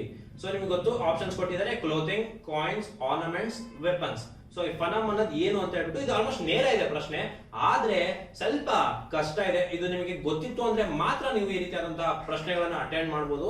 ಸೊ ಫನಮ್ ಏನಂತ ಹೇಳಿದ್ರೆ ಇದೊಂದು ಕಾಯಿನ್ಸ್ ಆಗಿದೆ. ಸೊ ನಿಮಗೆ ನಮ್ಮ ಮಿಡಲ್ ಇಂಡಿಯಾದಲ್ಲಿ ಪ್ರಮುಖವಾಗಿ ಹಲವಾರು ರೀತಿಯಾದಂತಹ ಕಾಯಿನ್ಸ್ ಅನ್ನ ನೋಡ್ತೇವೆ. ಸೊ ಹಲವಾರು ಡೈನಾಸ್ಟೀಸ್ ನಿಮಗೆ ಕಾಯಿನ್ಸ್ ಅನ್ನ ಟಂಕಿಸ್ಬಿಟ್ಟು ನಿಮಗೆ ಬಿಡ್ತಾರೆ. ಸೊ ಇದರಲ್ಲಿ ನಿಮಗೆ ಪ್ರಮುಖವಾಗಿ ವಿಜಯನಗರ ಸಾಮ್ರಾಜ್ಯ ಗೊತ್ತು ನಿಮಗೆ, ಪಗೋಡಗಳು ಅಂತ ಹೇಳ್ಬಿಟ್ಟು ಬಿಟ್ಟಿದ್ರು. ಸೊ ಅದಕ್ಕೆ ಸಂಬಂಧಪಟ್ಟ ರೀತಿಯಾದಂತಹ ಫನಮ್ಗಳು ಅಂತ ಹೇಳ್ಬಿಟ್ಟು ಕರಿತೀವಿ. ಸೊ ಫನಮ್ ಅಂದ್ರೆ ಕಾಯಿನ್ಸ್ ಆಗಿರುತ್ತೆ. ಸೊ ಇದಕ್ಕೆ ಸರಿಯಾದ ಉತ್ತರ ಆಪ್ಷನ್ ಬಿ, ಕಾಯಿನ್ಸ್ ಅಂತ ಹೇಳ್ಬಿಟ್ಟು ನೀವು ತಿಳ್ಕೋಬಹುದು. ಇದು ಕೂಡ ನೇರವಾಗಿತ್ತು, ಬಟ್ ಸ್ವಲ್ಪ ಮಾಡರೇಟ್ಲಿ ಡಿಫಿಕಲ್ಟ್ ಆಗಿತ್ತು. ಸೊ ಇದು ಹಲವಾರು ಜನಕ್ಕೆ ಗೊತ್ತಿರಲ್ಲ. ಸೊ ಹಾಗಾಗಿ ಇದು ಮಾಡರೇಟ್ಲಿ ಡಿಫಿಕಲ್ಟ್ ಆಗಿರುತ್ತು. ಸೊ ಈ ಪ್ರಶ್ನೆ ನಿಮಗೆ ಗೊತ್ತಾಯ್ತು ಅಂತ ತಿಳ್ಕೊತೀನಿ. ಸೊ ಈಗ ಆಪ್ಷನ್ ಅನ್ನ ನೋಡಿ, ಇದು ಮಿಡಲ್ ಇಂಡಿಯಾದಿಂದ ತೆಗೆದುಕೊಂಡಂತಹದ್ದು, ಸ್ವಲ್ಪ ಡಿಫಿಕಲ್ಟ್ ಇತ್ತು. ಆಪ್ಷನ್ಸ್ ಬಿ ಆನ್ಸರ್ ಕಾಯಿನ್ಸ್ ಆಗಿರುತ್ತೆ. ಸೊ ಫನಮ್ ಅಂದ್ರೆ ಏನು ಅಂತ ಅಂದ್ರೆ ಕಾಯಿನ್ಸ್. ಸೊ ಇದ್ರ ಬಗ್ಗೆ ನಿಮಗೆ ತಿಳಿದಿರ್ಲಿ. ನೀವು ಮುಂದಿನ ಪ್ರಶ್ನೆ ನೋಡೋಣ. ಇದು ನಮ್ಮ ಮಾಡರ್ನ್ ಇಂಡಿಯನ್ ಹಿಸ್ಟ್ರಿಗೆ ಅಗೇನ್ ಸೇರಿದಂತದ್ದು. ಸೊ ಇದೇನ್ ಕೇಳಿದ್ರೆ, 3 ಜನ ಫ್ರೀಡಮ್ ಫೈಟರ್ಸ್ ಹೆಸರನ್ನ ಕೇಳ್ಬಿಟ್ಟು ಇದನ್ನ ಗದ್ದಾರ್ ಪಾರ್ಟಿ ಅಂತ ಒಂದಿದೆ. ಸೊ ಅದಕ್ಕೆ ಸಂಬಂಧಪಟ್ಟವ್ರು ಯಾರು ಅಂತ ಹೇಳ್ಬಿಟ್ಟು ನಿಮಗೆ ಪ್ರಶ್ನೆ ಇದೆ. ಸೊ ಇದು ನಿಮಗೆ ಇದರಲ್ಲಿ ಯಾರ ಹೆಸರನ್ನ ನೀವು ಕೇಳಿರಲ್ಲ ಜನರಲ್ ಆಗಿ. ರಾಜ್ ಬಿಹಾರಿ ಬೋಸ್ ಬಗ್ಗೆ ಕೂಡ ನೀವು ಹಲವಾರು ಬುಕ್ಸ್ ಗಳಲ್ಲಿ ಕಡಿಮೆ ಕೊಟ್ಟಿರ್ತಾರೆ, ಮತ್ತೆ ಇವೆರಡು ಹೆಸರುಗಳನ್ನ ನೀವು ಕೇಳಿರೋದಿಲ್ಲ. ಸೊ ಹಾಗಾಗಿ ನಿಮ್ಗೆ ಈ ಪ್ರಶ್ನೆ ಕಷ್ಟ ಅನ್ಸ್ಬೋದು. ಸೊ ಹಾಗಾಗಿ ಮಾಡರ್ನ್ ಇಂಡಿಯನ್ ಹಿಸ್ಟ್ರಿಯಲ್ಲಿ ಸ್ವಲ್ಪ ಮಾಡರೇಟ್ಲಿ ಟು ಡಿಫಿಕಲ್ಟ್ ಇತ್ತು, ಈಸಿ ಕೂಡ ಆಗ್ಬೋದು. ನಿಮಗೆ ರಾಜ್ ಬಿಹಾರಿ ಬೋಸ್ ಬಗ್ಗೆ ಗೊತ್ತಿತ್ತು ಅಂತ ಹೇಳಿದ್ರೆ. ಸೊ ಇದೇನು ಅಂತ ಹೇಳಿದ್ರೆ, ಗದ್ದಾರ್ ಪಾರ್ಟಿ ಏನಾದ್ರು ಫಸ್ಟ್ ಏನು ಅಂತ ತಿಳ್ಕೊಬೇಕಾಗುತ್ತೆ. ನಿಮಗೆ role of militants in Indian national movement ಅಂತ ಹೇಳ್ಬಿಟ್ಟು ಒಂದು ಕಾನ್ಸೆಪ್ಟ್ ಇದೆ. ಅಂದ್ರೆ ನಮ್ಮ ಸಶಸ್ತ್ರ ಪಡೆಗಳೇನಿತ್ತು, ನಮ್ಮ ಸಶಸ್ತ್ರ ಬಂಡಾಯಗಳು ಅಂತ ಹೇಳ್ಬಿಟ್ಟು ನಡೀತು, ಬಂಡಾಯದ ಕಾಲ ಅಂತ. ಅಂದ್ರೆ ಗಾಂಧೀಜಿಯವರು ಬರೋಕ್ಕಿಂತ ಮುಂಚೆ ನಾನ್ ವೈಲೆನ್ಸ್ ರೀತಿಯಾದಂತಹ ನ್ಯಾಷನಲ್ ಮೂವ್ಮೆಂಟ್ ಗಿಂತ ಮುಂಚೆ ಸಶಸ್ತ್ರ ಬಂಡಾಯ ಆಗ್ತಾ ಇತ್ತು. ಸೊ ಆ ಮಿಲಿಟೆಂಟ್ ಪಾರ್ಟ್ ಏನಿತ್ತು, ರೋಲ್ ಏನಿತ್ತು ನಮ್ಮ ಇಂಡಿಯನ್ ನ್ಯಾಷನಲ್ ಮೂವ್ಮೆಂಟ್ ಅಲ್ಲಿ ಅಂತ ಹೇಳಿದ್ರೆ, ತುಂಬಾ ಕಡಿಮೆ ಇತ್ತು. ನಿಮಗೆ HSRA ಗೊತ್ತಿರಬಹುದು, ಹಿಂದೂಸ್ತಾನ್ ಸೋಷಿಯಲಿಸ್ಟಿಕ್ ರಿಪಬ್ಲಿಕ್ ಅಸೋಸಿಯೇಷನ್, ನಮ್ಮ ಭಗತ್ ಸಿಂಗ್, ರಾಜ್ಗುರು, ಸುಖ್ದೇವ್ ಈ ರೀತಿಯ ಮತ್ತೆ ಚಂದ್ರಶೇಖರ್ ಆಜಾದ್ ಅವರು. ಸೊ ಈ ರೀತಿಯಾದಂತಹ ವ್ಯಕ್ತಿಗಳು ನಮ್ಮ ಈ ಸಶಸ್ತ್ರ ಮಿಲಿಟೆಂಟ್ ಗ್ರೂಪಿಗೆ ಬರ್ತಾರೆ. ಸೊ ಅದೇ ರೀತಿ ರಾಜ್ ಬಿಹಾರಿ ಬೋಸ್ ಕೂಡ ಹೌದು. ಮತ್ತೆ ನಿಮಗೆ ಇಲ್ಲಿ ಕೊಟ್ಟಿರುವಂತಹ ಎಲ್ಲ ಫ್ರೀಡಮ್ ಫೈಟರ್ಸ್ ಬಗ್ಗೆ ನಿಮಗೆ ಗೊತ್ತಿರಬೇಕು. ಈ ಬರೀಂದ್ರ ಕುಮಾರ್ ಘೋಷ್ ಅವರು ಏನಿದ್ದಾರೆ, ಸೊ ಇವರು ಕೂಡ ಒಬ್ರು ಫ್ರೀಡಮ್ ಫೈಟರ್. ಇವರಿಗೆ ಜೈಲಲ್ಲಿ ಇಡಲಾಗಿತ್ತು ಈ ಗದ್ದಾರ್ ಪಾರ್ಟಿ ಆಕ್ಟಿವ್ ಇರೋ ಟೈಮ್ ಅಲ್ಲಿ. ಸೊ ಇವರು ಇರಕ ಚಾನ್ಸ್ ಇಲ್ಲ. ಸೊ ಹಾಗಾಗಿ ಮತ್ತೆ ಇವ್ರ ಬಗ್ಗೆ ಅಕಸ್ಮಾತ್ ಮುಂದೆ ನಿಮಗೆ ಪ್ರಶ್ನೆ ಕೇಳೋದಾದ್ರೆ, ಇವರೊಂದು ಪುಸ್ತಕವನ್ನು ಬರೆದಿದ್ದಾರೆ, ಟೇಲ್ ಆಫ್ ಮೈ ಎಕ್ಸೈಲ್ ಅಂತ. ಸೊ ಅದು ನಿಮಗೆ ಆ ಪುಸ್ತಕದ ಬಗ್ಗೆ ನಿಮಗೆ ನಾಲೆಜ್ ಇರಲಿ, ಇದು ಮುಂದೆ ಗೊತ್ತಿರಬಹುದು, ಕೇಳೋ ಚಾನ್ಸಸ್ ಇರುತ್ತೆ. ಇನ್ನು ಜಗದೀಶ್ ಚಂದ್ರ ಚಾಟರ್ಜಿ ಏನಿದ್ದಾರೆ, ಸೊ ಇವರು one of the founding members of HSRA. ನಾನು ನಿಮ್ಗೆ ಹೇಗೆ ಹೇಳ್ತಾ ಇದ್ದೆ, ನಮ್ಮ ಚಂದ್ರಶೇಖರ್ ಆಜಾದ್, ಭಗತ್ ಸಿಂಗ್ ಅವರು ಏನಿದ್ದಾರೆ HSRA ಅಲ್ಲಿ ಇದ್ರು. ಸೊ ಅವರು one of the founding members Jagadish Chandra Chatterjee ಅವರು. ಸೊ ಹಾಗಾಗಿ ಅವರು ಕೂಡ ಇದಕ್ಕೆ ಸಂಬಂಧ ಪಡೋದಿಲ್ಲ. ಇನ್ನು ರಾಜ್ ಬಿಹಾರಿ ಬೋಸ್ ಅವರು ಏನಿದ್ದಾರೆ, ಸೊ ಇವರು ಸಂಬಂಧ ಪಡ್ತಾರೆ ನಮ್ಮ ಗದಾರ್ ಪಾರ್ಟಿಗೆ. ಸೊ ಈ ಗದಾರ್ ಪಾರ್ಟಿ ಬಗ್ಗೆ ತಿಳ್ಕೊಳ್ಬೇಕು ಅಂತ ಹೇಳಿದ್ರೆ, ಸೊ ಇದು ಒಂದು militant group based on San Francisco based on military group, ಒಂದು ಪಾರ್ಟಿ. ಇದು ನಮ್ಮ ರಾಜ್ ಬಿಹಾರಿ ಬೋಸ್ ಇದರಲ್ಲಿ ಆಕ್ಟಿವ್ಲಿ ಪಾರ್ಟಿಸಿಪೇಟ್ ಮಾಡಿದ್ರು. ಸೊ ಹಲವಾರು ಒಂದು ಮಿಡ್ 1910s ಅಲ್ಲಿ ಇದನ್ನ ಈ ಗದರ್ ಪಾರ್ಟಿ ಆಕ್ಟಿವ್ ಆಗಿತ್ತು. ಸಿಖ್ ರೆಜಿಮೆಂಟ್, ಪ್ರಮುಖವಾಗಿ ಸಿಖ್ ರೆಜಿಮೆಂಟ್ ಅವರಿಗೆ ಇದು ಹೆಲ್ಪ್ ಮಾಡ್ತಾ ಇತ್ತು ಗದರ್ ಪಾರ್ಟಿ. ಸೊ ಇದಾದ ನಂತರ ರಾಜ್ ಬಿಹಾರಿ ಬೋಸ್ ಅವರು ಯುರೋಪ್ ಹೋಗ್ತಾರೆ, ಫ್ರಾನ್ಸ್ಗೆ ಹೋಗ್ತಾರೆ, ಆಮೇಲೆ ಜಪಾನ್ಗೆ ಹೋಗ್ತಾರೆ. ಸೊ ಅಲ್ಲಿ ನಿಮಗೆ ಗೊತ್ತು, ಸುಭಾಷ್ ಚಂದ್ರ ಬೋಸ್ ಅವರ ಇಂಡಿಯನ್ ನ್ಯಾಷನಲ್ ಆರ್ಮಿ ಏನಿದೆ, ಸೊ ಆಜಾದ್ ಹಿಂದ್ ಫೌಜ್ ಅಂತ ಏನ್ ಕರಿತೇವೆ, ಸೊ ಅದಕ್ಕೆ ಪ್ರಮುಖವಾಗಿ ಸಂಘಟಿತರಾದವರು ರಾಜ್ ಬಿಹಾರಿ ಬೋಸ್. ಸೊ ಅವರು ಕೂಡ ಗದರ್ ಪಾರ್ಟಿ ಜೊತೆ ಸಂಬಂಧ ಹೊಂದಿದ್ರು. ಸೊ ಹಾಗಾಗಿ ಮೊದಲನೇವರಾಗೋದಿಲ್ಲ, ಎರಡನೇವರಾಗೋದಿಲ್ಲ, ಮೂರನೇವರು ರಾಜ್ ಬಿಹಾರಿ ಬೋಸ್ ಮಾತ್ರ ಇದಕ್ಕೆ ಸಂಬಂಧಪಟ್ಟವರು, ಸೊ ಗದರ್ ಪಾರ್ಟಿಗೆ. ಸೊ ಅದಕ್ಕೆ ಆನ್ಸರ್ ಆಪ್ಷನ್ ಡಿ 3 ಓನ್ಲಿ ಆಗಿರುತ್ತೆ. ಸೊ ರಾಜ್ ಬಿಹಾರಿ ಬೋಸ್ ಒಬ್ಬರೇ ಗದಾರ್ ಪಾರ್ಟಿ ಜೊತೆ ಸಂಬಂಧವನ್ನ ಹೊಂದಿದ್ರು ಅಥವಾ ಆಕ್ಟಿವ್ಲಿ ಅಸೋಸಿಯೇಟ್ ಆಗಿದ್ರು ಅಂತ ಹೇಳ್ಬಿಟ್ಟು ನೀವು ತಿಳ್ಕೊಂಡಿರ್ಬೇಕಾಗುತ್ತೆ. ಸೊ ನಾನು ನಿಮಗೆ ಹೇಳಿದೆ, ನಮ್ಮ ರೋಲ್ ಆಫ್ ಮಿಲಿಟೆಂಟ್ಸ್ ಏನಿತ್ತು ನಮ್ಮ ಇಂಡಿಯನ್ ನ್ಯಾಷನಲ್ ಮೂವ್ಮೆಂಟ್ ಅಲ್ಲಿ, ಅದನ್ನ ಜಾಸ್ತಿ ಓದೋದಿಲ್ಲ, ಯಾಕಂದ್ರೆ ನಾವೆಲ್ಲ ಗಾಂಧೀಜಿಯ ನಾನ್ ವೈಲೆನ್ಸ್ ಮೂವ್ಮೆಂಟ್ ಏನಿತ್ತು ಅದನ್ನ ಓದಿರ್ತೀವಿ. ಸೊ ಸಶಸ್ತ್ರ ಬಂಡಾಯ ಕೂಡ ಒಂದು ಇಂಪಾರ್ಟೆಂಟ್ ಕಾನ್ಸೆಪ್ಟ್. ನಮ್ಮ ಕರ್ನಾಟಕ ಇತಿಹಾಸದಲ್ಲಿ ನೀವು ಓದಿದ್ರೆ 30 ರಿಂದ 32 ಬಂಡಾಯಗಳಾಗಿತ್ತು. ಸೊ ಅದೇ ರೀತಿ ನೀವು ಭಾರತದಲ್ಲಿ ಕೂಡ ನೋಡ್ಕೋಬೇಕಾಗುತ್ತೆ. ಸೊ ಅದಕ್ಕೆ ಸಂಬಂಧಪಟ್ಟಂತಹ ಪ್ರಶ್ನೆ ಇದು ಈಸಿ ಇತ್ತು. ಬಟ್ ನಿಮಗೆ ಇವರೆಲ್ಲ ಗೊತ್ತಿಲ್ಲ ಅಂತ ಹೇಳಿದ್ರೆ, ಅಥವಾ ಯಾರಾದ್ರೂ ಒಬ್ಬರ ಬಗ್ಗೆ ಗೊತ್ತಿತ್ತು ಅಂತ ಹೇಳಿದ್ರೆ, ಸೊ ಇದನ್ನ ಅಗೇನ್ ಈಸಿಯಾಗಿ ನಾವು ಎಲಿಮಿನೇಟ್ ಮಾಡಬಹುದು. ಮತ್ತೆ ಇಂಟೆಲಿಜೆಂಟ್ ಗೆಸ್ ಮಾಡ್ಲಿಕ್ಕೆ ಆಗೋದಿಲ್ಲ ಈ ಪ್ರಶ್ನೆಯಲ್ಲಿ. ಸೊ ಹಾಗಾಗಿ ಒಂದು ಚಾಲೆಂಜಿಂಗ್ ಪ್ರಶ್ನೆ ಆಗಿತ್ತು. ಸೊ ಒಮ್ಮೆ ಇದನ್ನ ನೋಡಿ, ಆಪ್ಷನ್ಸ್ ಅನ್ನ ನೋಡಿ. ಇದು ಮಾಡರ್ನ್ ಇಂಡಿಯನ್ ಹಿಸ್ಟ್ರಿಗೆ ಸಂಬಂಧಪಟ್ಟಿತ್ತು, ಸ್ವಲ್ಪ ಈಸಿ ಇತ್ತು. ಇನ್ನು answer D 3 only, Raj Bihari Bose ಅವರು ಮಾತ್ರ ಗದರ್ ಪಾರ್ಟಿ ಜೊತೆ ಅಸೋಸಿಯೇಟ್ ಆಗಿದ್ರು. ಸೊ ಇದು ಒಂದು ಪ್ರಶ್ನೆ. ಮುಂದಿನ ಪ್ರಶ್ನೆಯನ್ನು ನೋಡೋಣ. ಸೊ ಮುಂದಿನ ಪ್ರಶ್ನೆ ಏನ್ ಹೇಳುತ್ತೆ ಅಂದ್ರೆ, ಇದು ಕ್ರಿಪ್ಸ್ ಮಿಷನ್ ಬಗ್ಗೆ ಹೇಳುತ್ತೆ. ಸೊ ಏನಂತ ಓದೋಣ, with reference to the proposals of the Cripps mission consider the following statement. The Constituent Assembly would have members nominated by the provincial assemblies as well as the princely states ಅಂತ ಹೇಳ್ಬಿಟ್ಟು, ಅಂದ್ರೆ provision assembly ಕೂಡ ಇರಬೇಕು ಮತ್ತೆ princely States ಕೂಡ ಇರಬೇಕು ಅಂತ ಹೇಳ್ಬಿಟ್ಟು ನಮ್ಮ ಕ್ರಿಪ್ಸ್ ಮಿಷನ್ ಹೇಳುತ್ತೆ ಅಂತ ಹೇಳ್ಬಿಟ್ಟು ಒಂದು ಸ್ಟೇಟ್ಮೆಂಟ್ ಇದೆ. ಇನ್ನೊಂದು, any province which not prepare to accept the new constitution would have the right to sign a separate agreement with the British regarding its future status ಅಂತ ಹೇಳ್ಬಿಟ್ಟು ಕೂಡ ಇನ್ನೊಂದು ಸ್ಟೇಟ್ಮೆಂಟ್ ಹೇಳುತ್ತೆ. ಸೊ ಇದೇನಂತ ಹೇಳಿದ್ರೆ, ಯಾವ ಪ್ರಾಂತ್ಯ ಬ್ರಿಟಿಷ್ ಸರ್ಕಾರದ ಈ ಕಾನ್ಸ್ಟಿಟ್ಯೂಷನ್ ಅನ್ನು ಒಪ್ಕೊಳ್ಳಿಕ್ಕೆ ಸಾಧ್ಯ ಇಲ್ಲೋ ಅಥವಾ ಅವರು ಒಂದು ಸಪರೇಟ್ ಪ್ರಾಂತ್ಯ ಆಗಿ ಇರ್ಬೋದು, ಅವರ ಫ್ಯೂಚರ್ ಸ್ಟೇಟಸ್ ಅನ್ನ ಬ್ರಿಟಿಷ್ ಜೊತೆ ಒಂದು ಅಗ್ರಿಮೆಂಟ್ ಅನ್ನ ಮಾಡ್ಕೋಬೇಕಾಗುತ್ತೆ ಅಂತ ಹೇಳ್ಬಿಟ್ಟು ಈ ಎರಡನೇ ಸ್ಟೇಟ್ಮೆಂಟ್ ಹೇಳುತ್ತೆ. ಸೊ ಇವೆರಡು ಸ್ಟೇಟ್ಮೆಂಟ್ ನ ನೋಡೋದಾದ್ರೆ, ಇದು ಕ್ರಿಪ್ಸ್ ಮಿಷನ್ ಮಾಡರ್ನ್ ಇಂಡಿಯನ್ ಹಿಸ್ಟರಿಯಲ್ಲಿ ಒಂದು ಪ್ರಮುಖವಾದಂತಹ ಒಂದು ಬಂದಂತಹ ಒಂದು ಕ್ರಿಪ್ಸ್ ಮಿಷನ್. ಇದಕ್ಕೆ ನಮ್ಮ ಇಂಡಿಯನ್ ನ್ಯಾಷನಲ್ ಕಾಂಗ್ರೆಸ್ ಅಪೋಸ್ ಮಾಡಿತ್ತು. ಸೊ ಹಾಗಾಗಿ ಇದ್ರ ಬಗ್ಗೆ ನಿಮಗೆ ಗೊತ್ತಿರುತ್ತೆ ಜನರಲ್ ಆಗಿ. ಸೊ ಹಾಗಾಗಿ ಇದು ಈಸಿ ಕ್ವಶನ್ ಇತ್ತು ಅಂತ ಹೇಳ್ಬಿಟ್ಟು ನೀವು ತಿಳ್ಕೊಬಹುದು. ಇನ್ನು ಯಾಕೆ ಇಂಡಿಯನ್ ನ್ಯಾಷನಲ್ ಕಾಂಗ್ರೆಸ್ ಅಪೋಸ್ ಮಾಡಿತ್ತು ಅಂತ ಹೇಳಿದ್ರೆ, ಈ ಎರಡನೇ ಸ್ಟೇಟ್ಮೆಂಟ್ ಇದೆಯಲ್ಲ, ಹಾಗಾಗಿ. ಸೊ ಎರಡನೇ ಸ್ಟೇಟ್ಮೆಂಟ್ ಏನ್ ಹೇಳುತ್ತೆ, ಯಾವ ಪ್ರಾಂತ್ಯ ಒಪ್ಕೊಳ್ಳೋದಿಲ್ವೋ ಒಂದು ಭಾರತದ ಯೂನಿಯನ್ ಗೆ ಸೇರ್ಕೊಳ್ಳಿಕ್ಕೆ, ಸೊ ಅಂತದ್ದು ಸಪರೇಟ್ ಆಗಿ ಅಗ್ರಿಮೆಂಟ್ ಮಾಡ್ಕೊಳ್ಬಹುದು ಫ್ಯೂಚರ್ ಸ್ಟೇಟಸ್ ಅನ್ನ ಡಿಸ್ಕಸ್ ಮಾಡ್ಲಿಕ್ಕೆ ಬ್ರಿಟಿಷ್ ಜೊತೆ ಅಂತ ಏನ್ ಹೇಳಿತ್ತು ಈ ಎರಡನೇ ಸ್ಟೇಟ್ಮೆಂಟ್. ಸೊ ಅದಕ್ಕೆ ಇಂಡಿಯನ್ ನ್ಯಾಷನಲ್ ಕಾಂಗ್ರೆಸ್, ಜವಾಹರ್ಲಾಲ್ ನೆಹರು ಅವರೆಲ್ಲ ಇದನ್ನ ಅಪೋಸ್ ಮಾಡಿದ್ರು. ಸೊ ಹಾಗಾಗಿ ಎರಡನೇ ಸ್ಟೇಟ್ಮೆಂಟ್ ಟ್ರೂ ಆಗಿತ್ತು, ಮೊದಲನೇ ಸ್ಟೇಟ್ಮೆಂಟ್ ಕೂಡ ಟ್ರೂ ಆಗಿದೆ. ಸೊ ಇದಕ್ಕೆ ಎರಡು ಸ್ಟೇಟ್ಮೆಂಟ್ ಗಳು ಸರಿ ಇದೆ. ಸೊ ಇದಕ್ಕೆ ಸರಿಯಾದ ಉತ್ತರ ಆಪ್ಷನ್ ಸಿ, ಬೋತ್ 1 and 2 ಆಗಿರುತ್ತೆ. ಎರಡು ಕೂಡ ಸರಿಯಾಗಿದೆ. ಪ್ರಮುಖವಾಗಿ ಯಾಕಂತ ಹೇಳಿದ್ರೆ, ಈಗ ಒಂದು ಪ್ರಾಂತ್ಯ ಒಪ್ಕೊಂಡು ಇನ್ನೊಂದು ಪ್ರಾಂತ್ಯ ಒಪ್ಕೊಂಡಿಲ್ಲ ಅಂದ್ರೆ ಭಾರತ ಈಗೇನು ನೋಡ್ತಾ ಇದ್ದೇವೆ ಆ ರೀತಿ ಇಂಟಿಗ್ರೇಟೆಡ್ ಆಗಿ ಇರ್ತಿರ್ಲಿಲ್ಲ, ಒಂದು ಡಿಸ್ಇಂಟಿಗ್ರೇಷನ್ ಅಥವಾ ವಲ್ಕನೈಸ್ಡ್ ಆಗಿ ಇರ್ತಾ ಇತ್ತು. ಸೊ ಹಾಗಾಗಿ ಇದು ಒಂದು ಪ್ರಮುಖವಾಗಿರುತ್ತೆ ಕ್ರಿಪ್ಸ್ ಮಿಷನ್ ನಲ್ಲಿ. ಸೊ ಇದನ್ನ ರೈಟ್ ಟು ಸಿಸೀಡ್ ಅಂತ ಏನ್ ಕರಿತೀವಿ, ಸೊ ಅದಕ್ಕೆ ಸಂಬಂಧಪಟ್ಟಂತೆ ಇದು ಅದಕ್ಕೆ ಸಂಬಂಧಪಟ್ಟಂತೆ ಈ ವಿಚಾರ ಇದೆ ಅಂತ ಹೇಳ್ಬಿಟ್ಟು ತಿಳ್ಕೊಳ್ಳೋಣ. ಸೊ ಇದಕ್ಕೆ ಸರಿಯಾದ ಉತ್ತರ ಆಪ್ಷನ್ ಸಿ, ಬೋತ್ 1 and 2 ಆಗಿರುತ್ತೆ. ಸೊ ನೀವೆಲ್ಲರೂ ಇದಕ್ಕೆ ಸರಿಯಾಗಿ ಆಯ್ಕೆ ಮಾಡಿದೀರಾ ಅಂತ ತಿಳ್ಕೊಂತೀನಿ. ಸೊ ಇದು ಮಾಡರ್ನ್ ಇಂಡಿಯನ್ ಹಿಸ್ಟ್ರಿಗೆ ಸಂಬಂಧಪಟ್ಟಿತ್ತು. ಇದು ಕೂಡ ಒಂದು ಮಾಡರೇಟ್ಲಿ ಡಿಫಿಕಲ್ಟ್ ಇತ್ತು. ಸೊ ನಿಮಗೆ ಒಂದಿಷ್ಟು ಕ್ರಿಪ್ಸ್ ಮಿಷನ್ ಬಗ್ಗೆ ವಿಚಾರಗಳು ಗೊತ್ತಿತ್ತು ಅಂತ ಹೇಳಿತ್ತು ಅಂದ್ರೆ ಸೊ ಇದಕ್ಕೆ ನಿಮಗೆ ಸರಿಯಾಗಿ ಆಯ್ಕೆಯನ್ನ ಮಾಡಬಹುದಿತ್ತು. ಇದು ಮುಂದಿನ ಪ್ರಶ್ನೆಯನ್ನ ನೋಡೋಣ. ಮುಂದಿನ ಪ್ರಶ್ನೆ ಏನ್ಷಿಯಂಟ್ ಇಂಡಿಯನ್ ಹಿಸ್ಟ್ರಿಯಿಂದ ತೆಗೆದುಕೊಂಡಂತದ್ದು. ಸೊ ಇದೇನ್ ಹೇಳುತ್ತೆ ಅಂದ್ರೆ, with reference to Indian history consider the following text: Netti Prakarana, Parishishta Parwan, ಅವಧನ ಶತಕ, ತ್ರಿಷಷ್ಟಿ ಲಕ್ಷಣ, ಮಹಾಪುರಾಣ. ಸೊ ಈ 4 ಈ ಟರ್ಮಿನಾಲಜೀಸ್ ಏನಿದೆ, ಸೊ ಅದರಲ್ಲಿ ಜೈನ್ ಟೆಕ್ಸ್ಟ್ ಯಾವ್ದು ಅಂತ ಹೇಳ್ಬಿಟ್ಟು ಪ್ರಶ್ನೆ. ಇದು ಏನ್ಷಿಯಂಟ್ ಇಂಡಿಯನ್ ಹಿಸ್ಟ್ರಿಯಲ್ಲಿ ಬುದ್ಧಿಸಂ ಅಂಡ್ ಜೈನಿಸಂ ಅಂತ ಒಂದು ಚಾಪ್ಟರ್ ಬರುತ್ತೆ. ಸೊ ಅದರಿಂದ ತೆಗೆದುಕೊಂಡಂತ ಒಂದು ಪ್ರಶ್ನೆ ಆಗಿದೆ. ಸೊ ಇದು ಆಕ್ಚುಲಿ ಕಠಿಣವಾಗಿತ್ತು. ಯಾಕಂತಂದ್ರೆ ನಾವು ಈ ಜೈನ್ ಟೆಕ್ಸ್ಟ್ ಏನಿದೆ, ಜೈನ್ ಲಿಟರರಿ ವರ್ಕ್ ಮತ್ತೆ ಬುದ್ಧಿಸ್ಟ್ ಲಿಟರರಿ ವರ್ಕ್ಸ್ ನ ಓದಿರ್ತೀವಿ, ಬಟ್ ನಾವು ಇಷ್ಟು ಡೀಪ್ ಆಗಿ ಓದಿರೋದಿಲ್ಲ. ಸೊ ಇದರಲ್ಲಿ ಯಾವ್ದು ಜೈನ್ ಟೆಕ್ಸ್ಟ್ ಅಂತ, ಯಾಕಂದ್ರೆ ನಿಮಗೆ ಒಂದೆರಡು ಗೊತ್ತಿರ್ಬೋದು, ಬಟ್ ನಿಮಗೆ ಎಲ್ಲವೂ ಗೊತ್ತಿರಕ್ಕೆ ನಿಮ್ಗೆ ಕಷ್ಟ ಆಗ್ಬೋದು. ಸೊ ಹಾಗಾಗಿ ಈ ಪ್ರಶ್ನೆ ಸ್ವಲ್ಪ ಡಿಫಿಕಲ್ಟ್ ಕ್ಯಾಟಗರಿಗೆ ಬರುತ್ತೆ.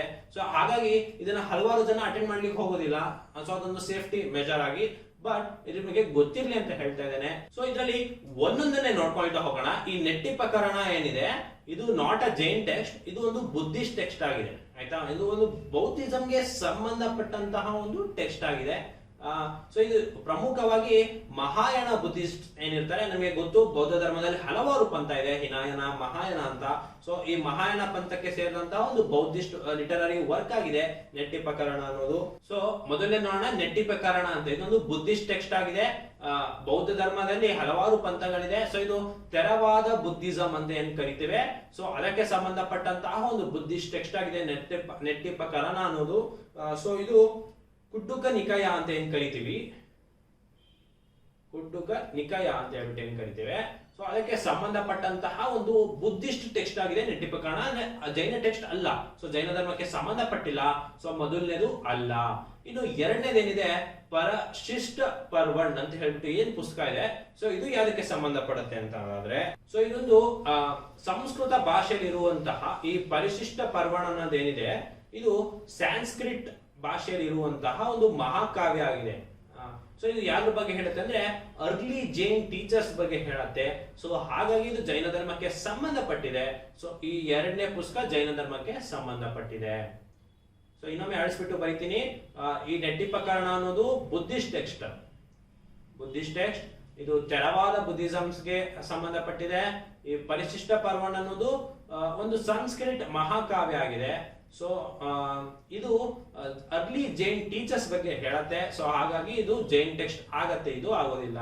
ನೆಕ್ಸ್ಟ್ ಅವಧನ ಶತಕ ಅಂತ ಹೇಳ್ಬಿಟ್ಟು ಏನ್ ಪುಸ್ತಕ ಇದೆ, ಇದು ಕೂಡ ಒಂದು ಬುದ್ಧಿಸ್ಟ್ ಟೆಕ್ಸ್ಟ್ ಆಗಿದೆ. ಸೊ ಇದು ಬೌದ್ಧ ಧರ್ಮಕ್ಕೆ ಸೇರಿದಂತಹ ಪುಸ್ತಕ ಆಗಿದೆ. ಸೊ ಹಾಗಾಗಿ ಇದು ಜೈನ ಧರ್ಮಕ್ಕೆ ಸೇರೋದಿಲ್ಲ.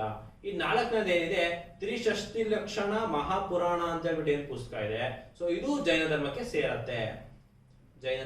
ಸೇರತ್ತೆ.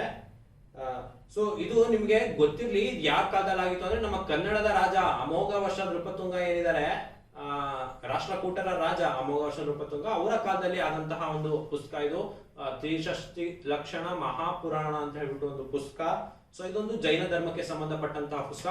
ನಾನು ನಿಮಗೆ ಹೇಳಿದ್ದೆ ಬೌದ್ಧ ಧರ್ಮ, ಜೈನ ಧರ್ಮ ತುಂಬಾ ಇಂಪಾರ್ಟೆಂಟ್ ಟಾಪಿಕ್ಸ್ ನಮ್ಮ ಏನ್ಷಿಯಂಟ್ ಇಂಡಿಯನ್ ಹಿಸ್ಟ್ರಿಯಲ್ಲಿ, ಬಟ್ ಇದು ತುಂಬಾ ಡೀಪ್ ಆಗಿ ಕೇಳಲಾಗಿದೆ. ಸೊ ಹಲವಾರು ಜನಕ್ಕೆ ಜೈನ ಟೆಕ್ಸ್ಟ್ ಗಳು, ಲಿಟರರಿ ವರ್ಕ್ಸ್ ನ ಓದಿದ್ರು ಕೂಡ ನಾವು ಪ್ರಾಮಿನೆಂಟ್ ಒನ್ಸ್ ಅಷ್ಟೇ ಓದಿರ್ತೇವೆ. ಸೊ ಇದನ್ನ ಓದಿರಲ್ಲ. ಸೊ ಹಾಗಾಗಿ ಇದು ಡಿಫಿಕಲ್ಟ್ ಇತ್ತು ಪ್ರಶ್ನೆ, ಎಲ್ಲರಿಗೂ ಎಲ್ಲದನ್ನ ಗೊತ್ತಿರೋದಿಲ್ಲ. ಸೊ ಇದನ್ನ ನಿಮ್ಗೆ ತಿಳ್ಕೊಂಡಿರಿ. ನೆಟ್ಟಿ ಪ್ರಕರಣ ಅನ್ನೋದು ಒಂದು ಬುದ್ಧಿಸ್ಟ್ ಟೆಕ್ಸ್ಟ್ ಆಗಿತ್ತು. ಪರಿಶಿಷ್ಟ ಪರ್ವನ್ ಅನ್ನೋದು ಸ್ಯಾನ್ಸ್ಕ್ರಿಟ್ ಮಹಾಕಾವ್ಯ, ಇದು ಜೈನ ಟೀಚರ್ಸ್ ಬಗ್ಗೆ ಹೇಳುತ್ತೆ. ಇನ್ನು ಅವಧನ ಶತಕ ಅನ್ನೋದು ಒಂದು ಬುದ್ಧಿಸ್ಟ್ ಟೆಕ್ಸ್ಟ್. ಇನ್ನು ತ್ರಿಷಷ್ಟಿ ಲಕ್ಷಣ ಮಹಾಪುರಾಣ ಅನ್ನೋದು ಕೂಡ ನಮ್ಮ ರಾಷ್ಟ್ರಕೂಟ ದೊರೆಯಾದಂತಹ ಅಮೋಘ ವರ್ಷ ನೃಪತುಂಗನ ಕಾಲದಲ್ಲಿ ರಚಿತವಾದಂತಹ ಒಂದು ಜೈನ ಧರ್ಮದ ಟೆಕ್ಸ್ಟ್. ಸೊ ಹಾಗಾಗಿ ಇಲ್ಲಿ ಏನ್ ಕೇಳಿದ್ದಾರೆ ಅಂದ್ರೆ which of the above are the Jain text ಅಂತ ಕೇಳಿದ್ದಾರೆ. ಅಂದ್ರೆ ಜೈನ ಧರ್ಮಕ್ಕೆ ಸಂಬಂಧಪಟ್ಟಂತಹ ಪುಸ್ತಕಗಳು ಯಾವ್ಯಾವು ಅಂತ. ಸೊ ಇದಕ್ಕೆ 2 ಮತ್ತೆ 4 ಆಗಿರುತ್ತೆ. ಸೊ ಇದಕ್ಕೆ ಸರಿಯಾದ ಉತ್ತರ ಆಪ್ಷನ್ ಬಿ 2 and 4 ಆಗಿದೆ. ಸೊ ಇದ್ರ ಬಗ್ಗೆ ನಿಮಗೆ ತಿಳಿದಿರಿ ಅಂತ ಹೇಳ್ತಾ, ಸೊ ಇದು ನಿಮಗೆ ಇನ್ನೊಂದ್ಸಲಿ ಇದನ್ನ ಡಿಸ್ಪ್ಲೇ ಮಾಡಿ ತೋರಿಸ್ತೇನೆ. ಸೊ ನೋಡಿ, ಇದು ಏನ್ಷಿಯಂಟ್ ಇಂಡಿಯನ್ ಹಿಸ್ಟ್ರಿಗೆ ಸಂಬಂಧಪಟ್ಟಿತ್ತು, ಡಿಫಿಕಲ್ಟ್ ಇತ್ತು ಪ್ರಶ್ನೆ. ಸೊ ಇದಕ್ಕೆ ಆನ್ಸರ್ 2 ಮತ್ತೆ 4. ಪರಿಶಿಷ್ಟ ಪರ್ವ ಮತ್ತೆ ತ್ರಿಷಷ್ಟಿ ಲಕ್ಷಣ ಮಹಾಪುರಾಣ ಅನ್ನೋದು ನಮ್ಮ ಜೈನ ಧರ್ಮಕ್ಕೆ ಸಂಬಂಧಪಟ್ಟಂತಹ ಪುಸ್ತಕಗಳಾಗಿತ್ತು. ಸೊ ಇದು ನಿಮಗೆ ತಿಳಿದಿರ್ಲಿ ಅಂತ ಹೇಳ್ತಾ ಮುಂದಿನ ಪ್ರಶ್ನೆ ನೋಡೋಣ. ಮುಂದಿನ ಪ್ರಶ್ನೆ ಕೂಡ ನಿಮಗೆ ಏನ್ಷಿಯಂಟ್ ಇಂಡಿಯನ್ ಹಿಸ್ಟ್ರಿ. ಓಕೆ, ನೋಡಿ ಈ ಬಾರಿ ಏನು ಏನ್ಷಿಯಂಟ್ ಇಂಡಿಯನ್ ಪ್ರಾಚೀನ ಭಾರತ ಇತಿಹಾಸದಲ್ಲಿ ಏನು ಪ್ರಶ್ನೆಗಳನ್ನ ಕೇಳಿದ್ದಾರೆ ಎಲ್ಲವೂ ಕೂಡ ಕಠಿಣವಾದಂತಹ ಪ್ರಶ್ನೆಗಳನ್ನ ಕೇಳಿದ್ದಾರೆ. ಸೊ ನಿಮ್ಗೆ ಇದರಿಂದ ಗೊತ್ತಾಗುತ್ತೆ ನಾವು ಓದ್ತಿರೋದು ಕಡಿಮೆ ಆಗ್ತಾ ಇದೆ ಅಂತ. ಅಂದ್ರೆ ನಾವು ಇನ್ನೂ ಹೆಚ್ಚು ವಿಚಾರಗಳನ್ನ ತಿಳ್ಕೋಬೇಕು, ಹೆಚ್ಚು ವಿಷಯಗಳನ್ನ ತಿಳ್ಕೋಬೇಕು. ಮತ್ತೆ ಈ ರೀತಿಯಾದಂತಹ ನೀವು ನೋಡ್ಬೋದು ಇಲ್ಲಿ 1 pair, only 2 pair, only 3 pair. So ಇದರಿಂದ ಈ ತರ ಕೊಟ್ಟಾಗ ಆಪ್ಷನ್ಸ್ ನಿಮಗೆ ಎಲಿಮಿನೇಷನ್ ಅನ್ನ ಮಾಡಕ್ ಬರೋದಿಲ್ಲ, ಹಾಗೆ ಇಂಟೆಲಿಜೆಂಟ್ ಗೆಸ್ ಅನ್ನ ಕೂಡ ಮಾಡಕ್ ಬರಲ್ಲ. ಯಾಕಂದ್ರೆ ನಿಮಗೆ 4-3 ಪೇರ್ಸ್ ಬಗ್ಗೆ ನಿಮಗೆ ವಿಷಯ ಗೊತ್ತಿರಬೇಕು. ಹಾಗಿದ್ರಾಗ ಮಾತ್ರ ಸರಿಯಾದ ಕ್ವಶನ್ ಅನ್ನ ಆನ್ಸರ್ ಅನ್ನ ನೀವು ಆಯ್ಕೆ ಮಾಡಬಹುದಾಗಿರುತ್ತೆ. ಸೊ ಹಾಗಾಗಿ ಇದು ಸ್ವಲ್ಪ ಕಠಿಣ ಆಗುತ್ತೆ. ಸೊ ಈ ರೀತಿಯಾಗಿ ನೀವು ಆದಷ್ಟು ಹೆಚ್ಚು ವಿಷಯಗಳನ್ನ ನೀವು ತಿಳ್ಕೊಳ್ಳಿಕ್ಕೆ ಪ್ರಯತ್ನ ಮಾಡಬೇಕು. ಇನ್ನು ಈ ಪ್ರಶ್ನೆಯನ್ನ ನೋಡೋಣ. With reference to Indian history consider the following pairs. Historical person ಕೊಟ್ಟಿದ್ದಾರೆ, ನೋನ್ ಆಸ್ ಅಂತ ಕೊಟ್ಟಿದ್ದಾರೆ. ಆರ್ಯದೇವ ಇವರು ಜೈನ ಸ್ಕಾಲರ್ ಅಂತ ಕೊಟ್ಟಿದ್ದಾರೆ. ದಿಗ್ನಾಗ ಇವರು ಬುದ್ಧಿಸ್ಟ್ ಸ್ಕಾಲರ್ ಅಂತ ಕೊಟ್ಟಿದ್ದಾರೆ. ನಾಥಮುನಿ ಇವರು ವೈಷ್ಣವ ಸ್ಕಾಲರ್ ಅಂತ ಕೊಟ್ಟಿದ್ದಾರೆ. ನೀವೇನ್ ಮಾಡ್ಬೇಕಂತೆ ಈ ಪೇರ್ಗಳಲ್ಲಿ, ಈ ಜೋಡಿಗಳಲ್ಲಿ ಎಷ್ಟು ಸರಿ ಇದೆ ಅಂತ, 1 ಸರಿ ಇದೆ, 2 ಸರಿ ಇದೆ, 3 ಸರಿ ಇದೆ, ಯಾವ್ದು ಸರಿ ಇಲ್ಲ ಅಂತ ಹೇಳ್ಬಿಟ್ಟು ನೀವು ಗೊತ್ತಿರಬೇಕು. ಸೊ ಈ ರೀತಿಯಾದಂತಹ ಪ್ರಶ್ನೆಗಳು ನೀವು ಅಟೆಂಡ್ ಮಾಡ್ಬೇಕು ಅಂದ್ರೆ ನಿಮಗೆ ಎಲ್ಲಾ ವಿಚಾರಗಳನ್ನು ಗೊತ್ತಿರಬೇಕು. ಬಿಕಾಸ್ ಇದರಲ್ಲಿ ಇಂಟೆಲಿಜೆಂಟ್ ಗೆಸ್ ಕೂಡ ಮಾಡಕ್ ಆಗೋದಿಲ್ಲ, ಹಾಗೇನೆ ಒಂದು ಎಲಿಮಿನೇಷನ್ ಮೆಥಡ್ ಅಲ್ಲಿ ಕೂಡ ಈ ಆಪ್ಷನ್ಸ್ ಅನ್ನ ಡಿಲೀಟ್ ಮಾಡೋಕೆ ಆಗೋದಿಲ್ಲ. ಸೊ ಹಾಗಾಗಿ ಎಲ್ಲ ವಿಚಾರ ಗೊತ್ತಿರಬೇಕು. ಸೊ ಇದು ಇಂಡಿಯನ್ ಹಿಸ್ಟ್ರಿಗೆ ಸಂಬಂಧಪಟ್ಟಂತದ್ದು. ಬುದ್ಧಿಸ್ಟ್ ಸ್ಕಾಲರ್, ವೈಷ್ಣವ ಸ್ಕಾಲರ್, ಜೈನ ಸ್ಕಾಲರ್ ಬಗ್ಗೆ ಕೇಳಿದ್ದಾರೆ. ಸೊ ಆರ್ಯದೇವ ಅನ್ನೋರು ಜೈನ ಸ್ಕಾಲರ್ ಹೌದಾ ಅಂತ ಹೇಳ್ಬಿಟ್ಟು ನೋಡೋಣ. ಸೊ ಆರ್ಯದೇವ ಅನ್ನೋರು ಒಬ್ರು ಮಹಾಯಾನ ಬುದ್ಧಿಸ್ಟ್ ಮಾಂಕ್ ಆಗಿದ್ದಾರೆ. ಸೊ ನಿಮ್ಗೆ ಗೊತ್ತು ಬೌದ್ಧ ಧರ್ಮದಲ್ಲಿ ಹಲವಾರು ಪಂಥಗಳಿದೆ. ಮಹಾಯಾನ, ಹಿನಾಯನ ಅಂತ ಇದೆ. ಸೊ ಅದರಲ್ಲಿ ಮಹಾಯಾನ ಪಂಥಕ್ಕೆ ಸೇರಿದಂತವರು ಆರ್ಯದೇವ. ಸೊ ಇವರು ಜೈನ ಸ್ಕಾಲರ್ ಅಲ್ಲ. ಸೊ ಈ ಪೇರ್ ರಾಂಗ್ ಆಗಿರುತ್ತೆ. ಸೊ ಈ ಮಹಾಯಾನ ಬುದ್ಧಿಸ್ಟ್ ಸ್ಕಾಲರ್ ಆದಂತಹ ಆರ್ಯದೇವ ಬಗ್ಗೆ ಇನ್ನೊಂದಿಷ್ಟು ವಿಚಾರಗಳು ಹೇಳೋದಾದ್ರೆ ಇವರು ಮಾಧ್ಯನಕ ಏನಿದೆ, ಸೂತ್ರ ಏನಿದೆ, ಸೊ ಅದನ್ನ ಬೋಧನೆ ಮಾಡಿದಂತವರು. ಮತ್ತೆ ನಾಗಾರ್ಜುನನ ಡಿಸೈಪಲ್ ಆದಂತವರು ಆರ್ಯದೇವ. ಸೊ ಇವರು ಬೌದ್ಧ ಧರ್ಮಕ್ಕೆ ಸೇರ್ತಾರೆ, ಜೈನ ಧರ್ಮಕ್ಕೆ ಸೇರೋಲ್ಲ. ಸೊ ಹಾಗಾಗಿ ಮೊದಲನೇದು ನಿಮ್ಗೆ ಕರೆಕ್ಟ್ ಆದಂತಹ ಪೇರ್ ಆಗೋದಿಲ್ಲ. ಇನ್ನು ದಿಗ್ನಾಗ ಬುದ್ಧಿಸ್ಟ್ ಸ್ಕಾಲರ್ ಅಂತ ಹೇಳ್ಬಿಟ್ಟು ಕೊಟ್ಟಿದ್ದಾರೆ. ಸೊ ಇದು ಹೌದಾ ಅಂತ ಹೇಳ್ಬಿಟ್ಟಾದ್ರೆ ಇದು ಹೌದು. ಯಾಕಂದ್ರೆ ಇವರು ಒನ್ ಆಫ್ ದ ಅರ್ಲಿಯೆಸ್ಟ್ ಮತ್ತೆ ಇಂಡಿಯನ್ ಲಾಜಿಕ್ ಅನ್ನ ಫೌಂಡ್ ಮಾಡಿದಂತಹ ಅರ್ಲಿಯೆಸ್ಟ್ ಬುದ್ಧಿಸ್ಟ್ ಮಾಂಕ್ಸ್ ಅಂತ ಕರ್ಸ್ಕೊಳ್ತಾರೆ ದಿಗ್ನಾಗ. ಸೊ ಹಾಗಾಗಿ ಇದು ಹೌದು. ಇನ್ನು ನಾಥಮುನಿ ವೈಷ್ಣವ ಸ್ಕಾಲರ್ ಅಂತ ಕೊಟ್ಟಿದ್ದಾರೆ. ಇದು ಹೌದಾ ಅಂತ ಹೇಳಿದ್ರೆ ಹೌದು. ನಾಥಮುನಿ ಅವರು ಏನಿದ್ದಾರೆ ಇವರು ವೈಷ್ಣವ ಸ್ಕಾಲರ್ ಆಗಿದ್ದಾರೆ. ಇವರು ವೈಷ್ಣವ ಥಿಯಾಲಜಿಯನ್ ಆಗಿದ್ದಾರೆ. ಸೊ ಇವರು ಒಂದು ಪುಸ್ತಕ ಇದೆ ನಲೈರ ದಿವ್ಯ ಅಂತ ಹೇಳ್ಬಿಟ್ಟು. ಸೊ ಇದನ್ನ ಕಂಪೈಲ್ ಮಾಡಿದಂತಹ ಒಂದು ವೈಷ್ಣವ ಸ್ಕಾಲರ್ ಆಗಿದ್ದಾರೆ. ಸೊ ಹಾಗಾಗಿ ಇದು ಕೂಡ ಒಂದು ಕರೆಕ್ಟ್ ಪೇರ್ ಆಗಿರುತ್ತೆ. ಸೊ ನಿಮ್ಗೆ ಇದ್ರಲ್ಲಿ ಏನ್ ಗೊತ್ತಾಯ್ತು, 3 ಆಪ್ಷನ್ಸ್ ಅನ್ನ ಕೊಟ್ಟಿದ್ರು. ಆರ್ಯದೇವ ಜೈನ ಸ್ಕಾಲರ್, ದಿಗ್ನಾಗ ಬುದ್ಧಿಸ್ಟ್ ಸ್ಕಾಲರ್, ನಾಥಮುನಿ ವೈಷ್ಣವ ಸ್ಕಾಲರ್. ನಿಮಗೆ ನಾನು ಹೇಳಿದೆ ಈ ತರ ಕ್ವಶನ್ಸ್ ಕೇಳಿದಾಗ ನಿಮ್ಗೆ ಇದರಲ್ಲಿ ಎಲಿಮಿನೇಷನ್ ಮಾಡ್ಲಿಕ್ಕೆ ಬರಲ್ಲ, ಮತ್ತೆ ಇಂಟೆಲಿಜೆಂಟ್ ಗೆಸ್ ಕೂಡ ಮಾಡ್ಲಿಕ್ಕೆ ಬರಲ್ಲ. ನಿಮ್ಗೆ ಎಲ್ಲಾ ಆಪ್ಷನ್ಸ್ ಕೂಡ ಗೊತ್ತಿರ್ಬೇಕಾಗತ್ತೆ. ಸೊ ಹಾಗಾಗಿ ಮೊದಲನೇದಲ್ಲ 2 ಮತ್ತೆ 3 ಸರಿ. ಸೊ ಹಾಗಾಗಿ 2 ಪೇರ್ಗಳು ಸರಿಯಾಗಿದೆ. ಸೊ ಇದಕ್ಕೆ ಸರಿಯಾದ ಉತ್ತರ ಆಪ್ಷನ್ ಸಿ, ಓನ್ಲಿ 2 ಪೇರ್ಸ್ ಆಗಿರುತ್ತೆ. ಸೊ ಈಗ ಒಮ್ಮೆ ನಮಗೆ ಡಿಸ್ಪ್ಲೇ ಅನ್ನ ಮಾಡಿ ತೋರಿಸ್ತೇನೆ. ಸೊ ಇದನ್ನ ನೀವು ನೋಟ್ ಮಾಡ್ಕೋಬಹುದು. ಸೊ ಇದು ಏನ್ಷಿಯಂಟ್ ಇಂಡಿಯನ್ ಪಾರ್ಟ್ ಅಂತ ಕೊಟ್ಟಿರುವಂತದ್ದು. ಸೊ ಇದು ಸ್ವಲ್ಪ ಕಠಿಣವಾದಂತಹ ಪ್ರಶ್ನೆ. ಸೊ ಇದಕ್ಕೆ ಸರಿಯಾದ ಉತ್ತರ ಆಪ್ಷನ್ ಸಿ, ಓನ್ಲಿ 2 ಪೇರ್ಸ್ ಆಗಿರುತ್ತೆ. ಇನ್ನು ಮುಂದಿನ ಪ್ರಶ್ನೆಯನ್ನು ಹೋಗೋಣ. ಸೊ ಈ ಕ್ವಶನ್ ನಿಮಗೆ ಮಿಡಲ್ ಇಂಡಿಯನ್ ಹಿಸ್ಟ್ರಿ ಪಾರ್ಟ್ ಇಂದ ಕೇಳಿರುವಂತದ್ದು. ಸೊ ಮೊಂಗಲ್ ಅನ್ನೋದು ಏನಿದೆ ಇದೊಂದು ಇಂಪಾರ್ಟೆಂಟ್ ಟಾಪಿಕ್ ಆಗುತ್ತೆ. ಸೊ ಅದಕ್ಕೆ ಸಂಬಂಧಪಟ್ಟಂತೆ ಇರುವಂತಹ ಪ್ರಶ್ನೆ. ಸೊ ಇವರು ಭಾರತಕ್ಕೆ ಇನ್ವೈಟ್ ಮಾಡ್ತಾ ಇರ್ತಾರೆ. ಸೊ ನಿಮಗೆ ಭಾರತದ ನಾರ್ತ್ ವೆಸ್ಟರ್ನ್ ಪಾರ್ಟ್ ಏನಿದೆ ಸೊ ಅದನ್ನ ನಿಮ್ಗೆ ಅಟ್ಯಾಕ್ ಮಾಡ್ತಾ ಇರ್ತಾರೆ. 1230 ಏನಾಗುತ್ತೆ, 1230 ಜೆಂಗಿಸ್ ಖಾನ್ ತೀರ್ ಹೋಗ್ತಾರೆ. ಸೊ ಅವರ ಸಮಕಾಲೀನ ಅಂತ ಇಲ್ತುಮಿಶ್ ಅವರೇನಿರ್ತಾರೆ ಸೊ ಅವರು ಇರ್ತಾರೆ ಜೆಂಗಿಸ್ ಖಾನ್ ನಂತರ. ಸೊ ಈ ಟೈಮಿಗೆ ಏನಾಗುತ್ತೆ, ಅಂಟಿಲ್ 1287 ಅಥವಾ 92 ಟೈಮ್ ವರೆಗೇನು ನಮ್ಗೆ ಮೊಂಗಲ್ನ ಇನ್ವೇಷನ್ ನ ಅಷ್ಟು ತಲೆನೋವು ಇರೋದಿಲ್ಲ. ಸೊ ಹಾಗಾಗಿ ಇದೊಂದು ನಮ್ಗೆ ಒಂದು ಥ್ರೆಟ್ ರೀತಿ ಕಾಣ್ತಾ ಇರಲ್ಲ ಭಾರತಕ್ಕೆ. ಬಟ್ ಯಾವಾಗ 1292 ಅಲ್ಲಿ ಜಲಾಲುದ್ದೀನ್ ಖಿಲ್ಜಿ ಬರ್ತಾರೆ. ಸೊ ಆ ಟೈಮಲ್ಲಿ ಮಂಗೋಲ್ ಇಂದ ಇನ್ವೇಷನ್ ಆಗತ್ತೆ. ಸೊ ಇವರು ಡೆಲ್ಲಿಯಲ್ಲಿ ಬಂದು ಉಳ್ಕೊಳ್ತಾರೆ. ಸೊ ಬಂದು ಉಳ್ಕೊಳ್ತಾರೆ. ಬಟ್ ಅಲಾವುದ್ದೀನ್ ಖಿಲ್ಜಿ ಟೈಮಿಗೆ ಏನಾಗುತ್ತೆ, Alauddin Khilji north western part ಅನ್ನ ತಡೆಯೋದಿಲ್ಲ. ಬಟ್ ಅವರಿಗೆ ಒಳಗಡೆ ಬಿಟ್ಕೊಳ್ಳಕ್ಕೆ ಟ್ರೈ ಮಾಡ್ತಾರೆ. ಎಲ್ಲರೂ ಒಳಗ್ ಬಂದ ನಂತರ ಒಂದು ಸಿನಿ ಫೋರ್ಟ್ ಅಂತ ಇರುತ್ತೆ. ಸೊ ಅದರಲ್ಲಿ ಉಳ್ಕೊಂಡಿರ್ತಾರೆ. ಸೊ ಯಾವಾಗ ಎಲ್ಲರೂ ಬರ್ತಾರೆ ಇನ್ವೇಷನ್ಸ್ ಗೆ, ಸೊ ಇವನು ಎನ್ಸರ್ಕಲ್ ಮಾಡ್ಬಿಟ್ಟು ಅವರನ್ನ ಸೋಲಿಸ್ತಾನೆ ಅಲಾವುದ್ದೀನ್ ಖಿಲ್ಜಿ. ಸೊ ಅದಾದ್ಮೇಲೆ ಮಂಗೋಲ್ನ ಅಷ್ಟು ಇನ್ವೇಷನ್ ಕಮ್ಮಿ ಆಗ್ತಾ ಹೋಗುತ್ತೆ. ಒಂದು ದೊಡ್ಡ ಥ್ರೆಟ್ ರೀತಿ ಕಾಣ್ತಾ ಇರಲ್ಲ. ಸೊ ಇದು ಖಿಲ್ಜಿ ಡೈನಾಸ್ಟಿಯಲ್ಲಿ ಆಲ್ಮೋಸ್ಟ್ ಎಂಡ್ ಆಗುತ್ತೆ. ಸೊ ಇನ್ನು ತೊಗ್ಲಕ್ ಡೈನಾಸ್ಟಿ ಅಷ್ಟೊತ್ತಿಗೆ ಮಂಗೋಲ್ನ ಇನ್ವೇಷನ್ ಅಷ್ಟೊಂದು ಥ್ರೆಟ್ ಆಗಿ ನಾವು ಕಾಣೋದಿಲ್ಲ. ಸೊ ಹಾಗಾಗಿ ಮೊಹಮ್ಮದ್ ಬಿನ್ ತುಗ್ಲಕ್ ಟೈಮ್ ಅಲ್ಲಿ ಅದು ಇರೋದೇ ಇಲ್ಲ ಅಂತ ಹೇಳ್ಬಿಟ್ಟು ನೀವು ತಿಳ್ಕೊಬೇಕಾಗತ್ತೆ. ಸೊ ಈ ರೀತಿಯಾದ ಒಂದು ಕತೆ ನಿಮಗೆ ಗೊತ್ತಿತ್ತು ಅಂತ ಅಂದ್ರೆ ಏನಂತ ಹೇಳಿದ್ರೆ, ಜಂಗಿಸ್ ಖಾನ್ ಸತ್ ನಂತರ ಲೇಟರ್ ಮಂಗೋಲ್ಸ್ ಏನ್ ಬರ್ತಾರೆ, ಅವ್ರು ಅಷ್ಟು ಇನ್ವೈಟ್ ಮಾಡಿರೋದಿಲ್ಲ ಅಂಟಿಲ್ 1292. ಯಾವಾಗ ಬರ್ತಾರೆ, ಜಲಾಲುದ್ದೀನ್ ಖಿಲ್ಜಿ ಟೈಮ್ ಅಲ್ಲಿ ಬರ್ತಾರೆ. ಸೊ ನಂತರ ಅಲಾವುದ್ದೀನ್ ಖಿಲ್ಜಿ ಟೈಮ್ ಅಲ್ಲಿ ಸಿರಿ ಫೋರ್ಟ್ ನಲ್ಲಿ ಉಳ್ಕೊಂಡಿರ್ತಾರೆ. ಸೊ ನಂತರ ಅವರನ್ನ ಎನ್ಸರ್ಕಲ್ ಮಾಡಿ ಸೋಲ್ಸಲಾಗಿರುತ್ತೆ. ನಂತರ ಅವರೊಂದು ದೊಡ್ಡ ಥ್ರೆಟ್ ಆಗಿರಲ್ಲ ನಾರ್ತ್ ವೆಸ್ಟರ್ನ್ ಪಾರ್ಟಿಗೆ. ಸೊ ಹಾಗಾಗಿ ಇದೊಂದು ನಿಮಗೆ ಮಾಡರೇಟ್ ಆದಂತಹ ಒಂದು ಪ್ರಶ್ನೆ. ಸೊ ಇದು ನಿಮಗೆ ವಿಚಾರ ಗೊತ್ತಿತ್ತು ಅಂತ ಹೇಳಿದ್ರೆ ನೀವು ಆರಾಮಾಗಿ ಕ್ವಶನ್ ಅನ್ನ ಅಟೆಂಡ್ ಮಾಡಬಹುದು. ಸೊ ಈ ಕ್ವಶನ್ ಏನ್ ಹೇಳುತ್ತೆ ನೋಡೋಣ. The first Mongol invasion of India happened during the reign of Jalaluddin Khilji. ಇದು ಹೌದು, ಯಾಕಂದ್ರೆ 1292 ಗೆ ಮೊದಲನೇ ಇನ್ವೇಷನ್ ಆಯಿತು after the Genghis Khan period. ಇನ್ನು during the reign of Alauddin Khilji one Mongol assault marched up to the Delhi and besiege the city. ಇದು ಹೌದು, ನಾನು ಹೇಳಿದೆ ನಿಮಗೆ, ಡೆಲ್ಲಿಯಲ್ಲಿ ಅವ್ರು ಒಳಗ್ ಬರೋ ರೀತಿ ಕಾಯ್ತಾ ಇರ್ತಾನೆ ಅಲಾವುದ್ದೀನ್ ಖಿಲ್ಜಿ. ಯಾವಾಗ ಒಳಗ್ ಬರ್ತಾರೆ ಅವರನ್ನ ಎನ್ಸರ್ಕಲ್ ಮಾಡಿ ಸೋಲ್ಸಲಾಗುತ್ತೆ ಅಂತ ಹೇಳ್ಬಿಟ್ಟು ಹೇಳ್ತಾರೆ. ಸೊ ಇದು ಕೂಡ ಸರಿಯಾಗುತ್ತೆ. ಇನ್ನು Mohammad bin Tughlaq temporary lost portions of the northwest of his kingdom to Mongols. ಇದು ತಪ್ಪಾಗುತ್ತೆ. ನಾನು ನಿಮಗೆ ಹೇಳಿದೆ, ತೊಗ್ಲಕ್ ಡೈನಾಸ್ಟಿ ಬರೋಷ್ಟೊತ್ತಿಗೆ ಮಂಗೋಲಿನ ಥ್ರೆಟ್ ನಮಗೆ ಕಡಿಮೆ ಆಗಿರುತ್ತೆ. ಸೊ ಹಾಗಾಗಿ ಇದು ತಪ್ಪಾದ ಹೇಳಿಕೆ ಆಗಿರುತ್ತೆ. ಸೊ ಮೊದಲೆರಡು ಹೇಳಿಕೆ ಸರಿಯಾಗಿದೆ. ಸೊ ಇದಕ್ಕೆ 1 and 2 ಆಪ್ಷನ್ ಎ 1 and 2 ಸರಿಯಾದ ಉತ್ತರ ಆಗಿರುತ್ತೆ. ಸೊ ನಿಮಗೆ ಈ ಕಥೆ ಅನ್ನೋದು ಗೊತ್ತಿತ್ತಂದ್ರೆ, ಅಥವಾ ಈ ಡೆಲ್ಲಿ ಸುಲ್ತಾನೇಟ್ ಮಿಡಲ್ ಇಂಡಿಯಾದಲ್ಲಿ ಮತ್ತೆ ಮಂಗೋಲ್ ಇನ್ವೇಷನ್ಸ್ ನ ನೀವು ಓದಿದ್ರಿ ಅನ್ನೋದಾದ್ರೆ ಇದು ನಿಮಗೆ ಒಂದು ಸುಲಭವಾದ ಕ್ವಶನ್ ಆಗಿರುತ್ತೆ. ಸೊ ಇದು ನಿಮಗೆ ಡಿಸ್ಪ್ಲೇ ಮಾಡಿ ತೋರಿಸ್ತೇನೆ, ಇದನ್ನ ನೀವು ನೋಟ್ ಮಾಡ್ಕೊಳ್ಬಹುದು. ಇದು ಮಿಡಲ್ ಇಂಡಿಯಾ ಹಿಸ್ಟ್ರಿಯಿಂದ ಕೇಳಲಾದಂತ ಇದೊಂದು ಮಾಡರೇಟ್ಲಿ ಡಿಫಿಕಲ್ಟ್ ಆದಂತಹ ಒಂದು ಪ್ರಶ್ನೆ. ಇದಕ್ಕೆ ಸರಿಯಾದ ಉತ್ತರ ಆಪ್ಷನ್ ಎ 1 and 2 ಆಗಿರುತ್ತೆ. ನೋಡಿ, ಮುಂದಿನ ಪ್ರಶ್ನೆ ನೇರವಾಗಿದೆ, ಬಟ್ ಇದು ಅಷ್ಟು ಸುಲಭವಾಗಿಲ್ಲ ಪ್ರಶ್ನೆ. ಇದು ಮಿಡಲ್ ಇಂಡಿಯಾದಿಂದ ಕೇಳಿರುವಂತದ್ದು, ಮಿಡಲ್ ಇಂಡಿಯಾ ಮಧ್ಯಗಿನ ಭಾರತ ಇತಿಹಾಸದಿಂದ ಕೇಳಿರುವಂತಹ ಪ್ರಶ್ನೆ. ಕುಲ ಧರನ್ ಅಂತ ಹೇಳ್ಬಿಟ್ಟು ಯಾರಿಗೆ ಕರೀತಾರೆ ಅಂತ ಹೇಳ್ಬಿಟ್ಟು ನೇರವಾದ ಪ್ರಶ್ನೆ. ಅರಬ್ ಮರ್ಚೆಂಟ್ಸ್ ಗೆ, ಕಲೆಂಡರ್ಸ್ ಗೆ, ಪರ್ಷಿಯನ್ ಕ್ಯಾಲಿಗ್ರಾಫಿಸ್ಟ್ ಗೆ, ಸೈಯದ್ಸ್ ಗೆ. ಸೊ ಅಂತ ಹೇಳ್ಬಿಟ್ಟು ಇದು ನೇರವಾದ ಪ್ರಶ್ನೆ, ಬಟ್ ಡಿಫಿಕಲ್ಟ್ ಇದೆ. ಯಾಕಂದ್ರೆ ನೀವು ಇದನ್ನ ಕೇಳಿರಲ್ಲ ಈ ಕೀವರ್ಡ್ ನ. ಸೊ ಈ ಕುಲಧರನ್, ಈ ಕುಲ ಅನ್ನೋದು ಏನು ಅಂತ ಹೇಳಿದ್ರೆ, ಸೊ ಇದು ಒಂದು ರೀತಿ ಪ್ರೊಟೆಕ್ಟಿವ್ ಗೇರ್ ಆಗಿದೆ. ತಲೆಗೆ ಯುದ್ಧ ಕಾಲದಲ್ಲಿ ಬಳಸುವಂತಹ ಒಂದು ಪ್ರೊಟೆಕ್ಟಿವ್ ಗೇರ್ ಆಗಿದೆ. ಈ ರೀತಿ ಆದಂತಹ ಇರುತ್ತೆ. ಸೊ ಇದನ್ನ ಮೊದಲು ಧರಿಸಿದ್ ಯಾರು ಅಂತ ಹೇಳಿದ್ರೆ ಸೈಯದ್ಸ್ ಅವರು ಇದನ್ನ ಮೊದಲು ಧರಿಸ್ತಾರೆ. ಸೊ ಈ ಕುಲ ಅನ್ನೋದನ್ನ ಧರಿಸೋದ್ರಿಂದ ಅವರಿಗೆ ಕುಲಧರನ್ ಅಂತ ಹೇಳ್ಬಿಟ್ಟು ಕರಿತಿರ್ತಾರೆ. ಸೊ ಹಾಗಾಗಿ ಇದಕ್ಕೆ ಸರಿಯಾದ ಉತ್ತರ ಸೈಯದ್ಸ್ ಆಗಿರುತ್ತೆ.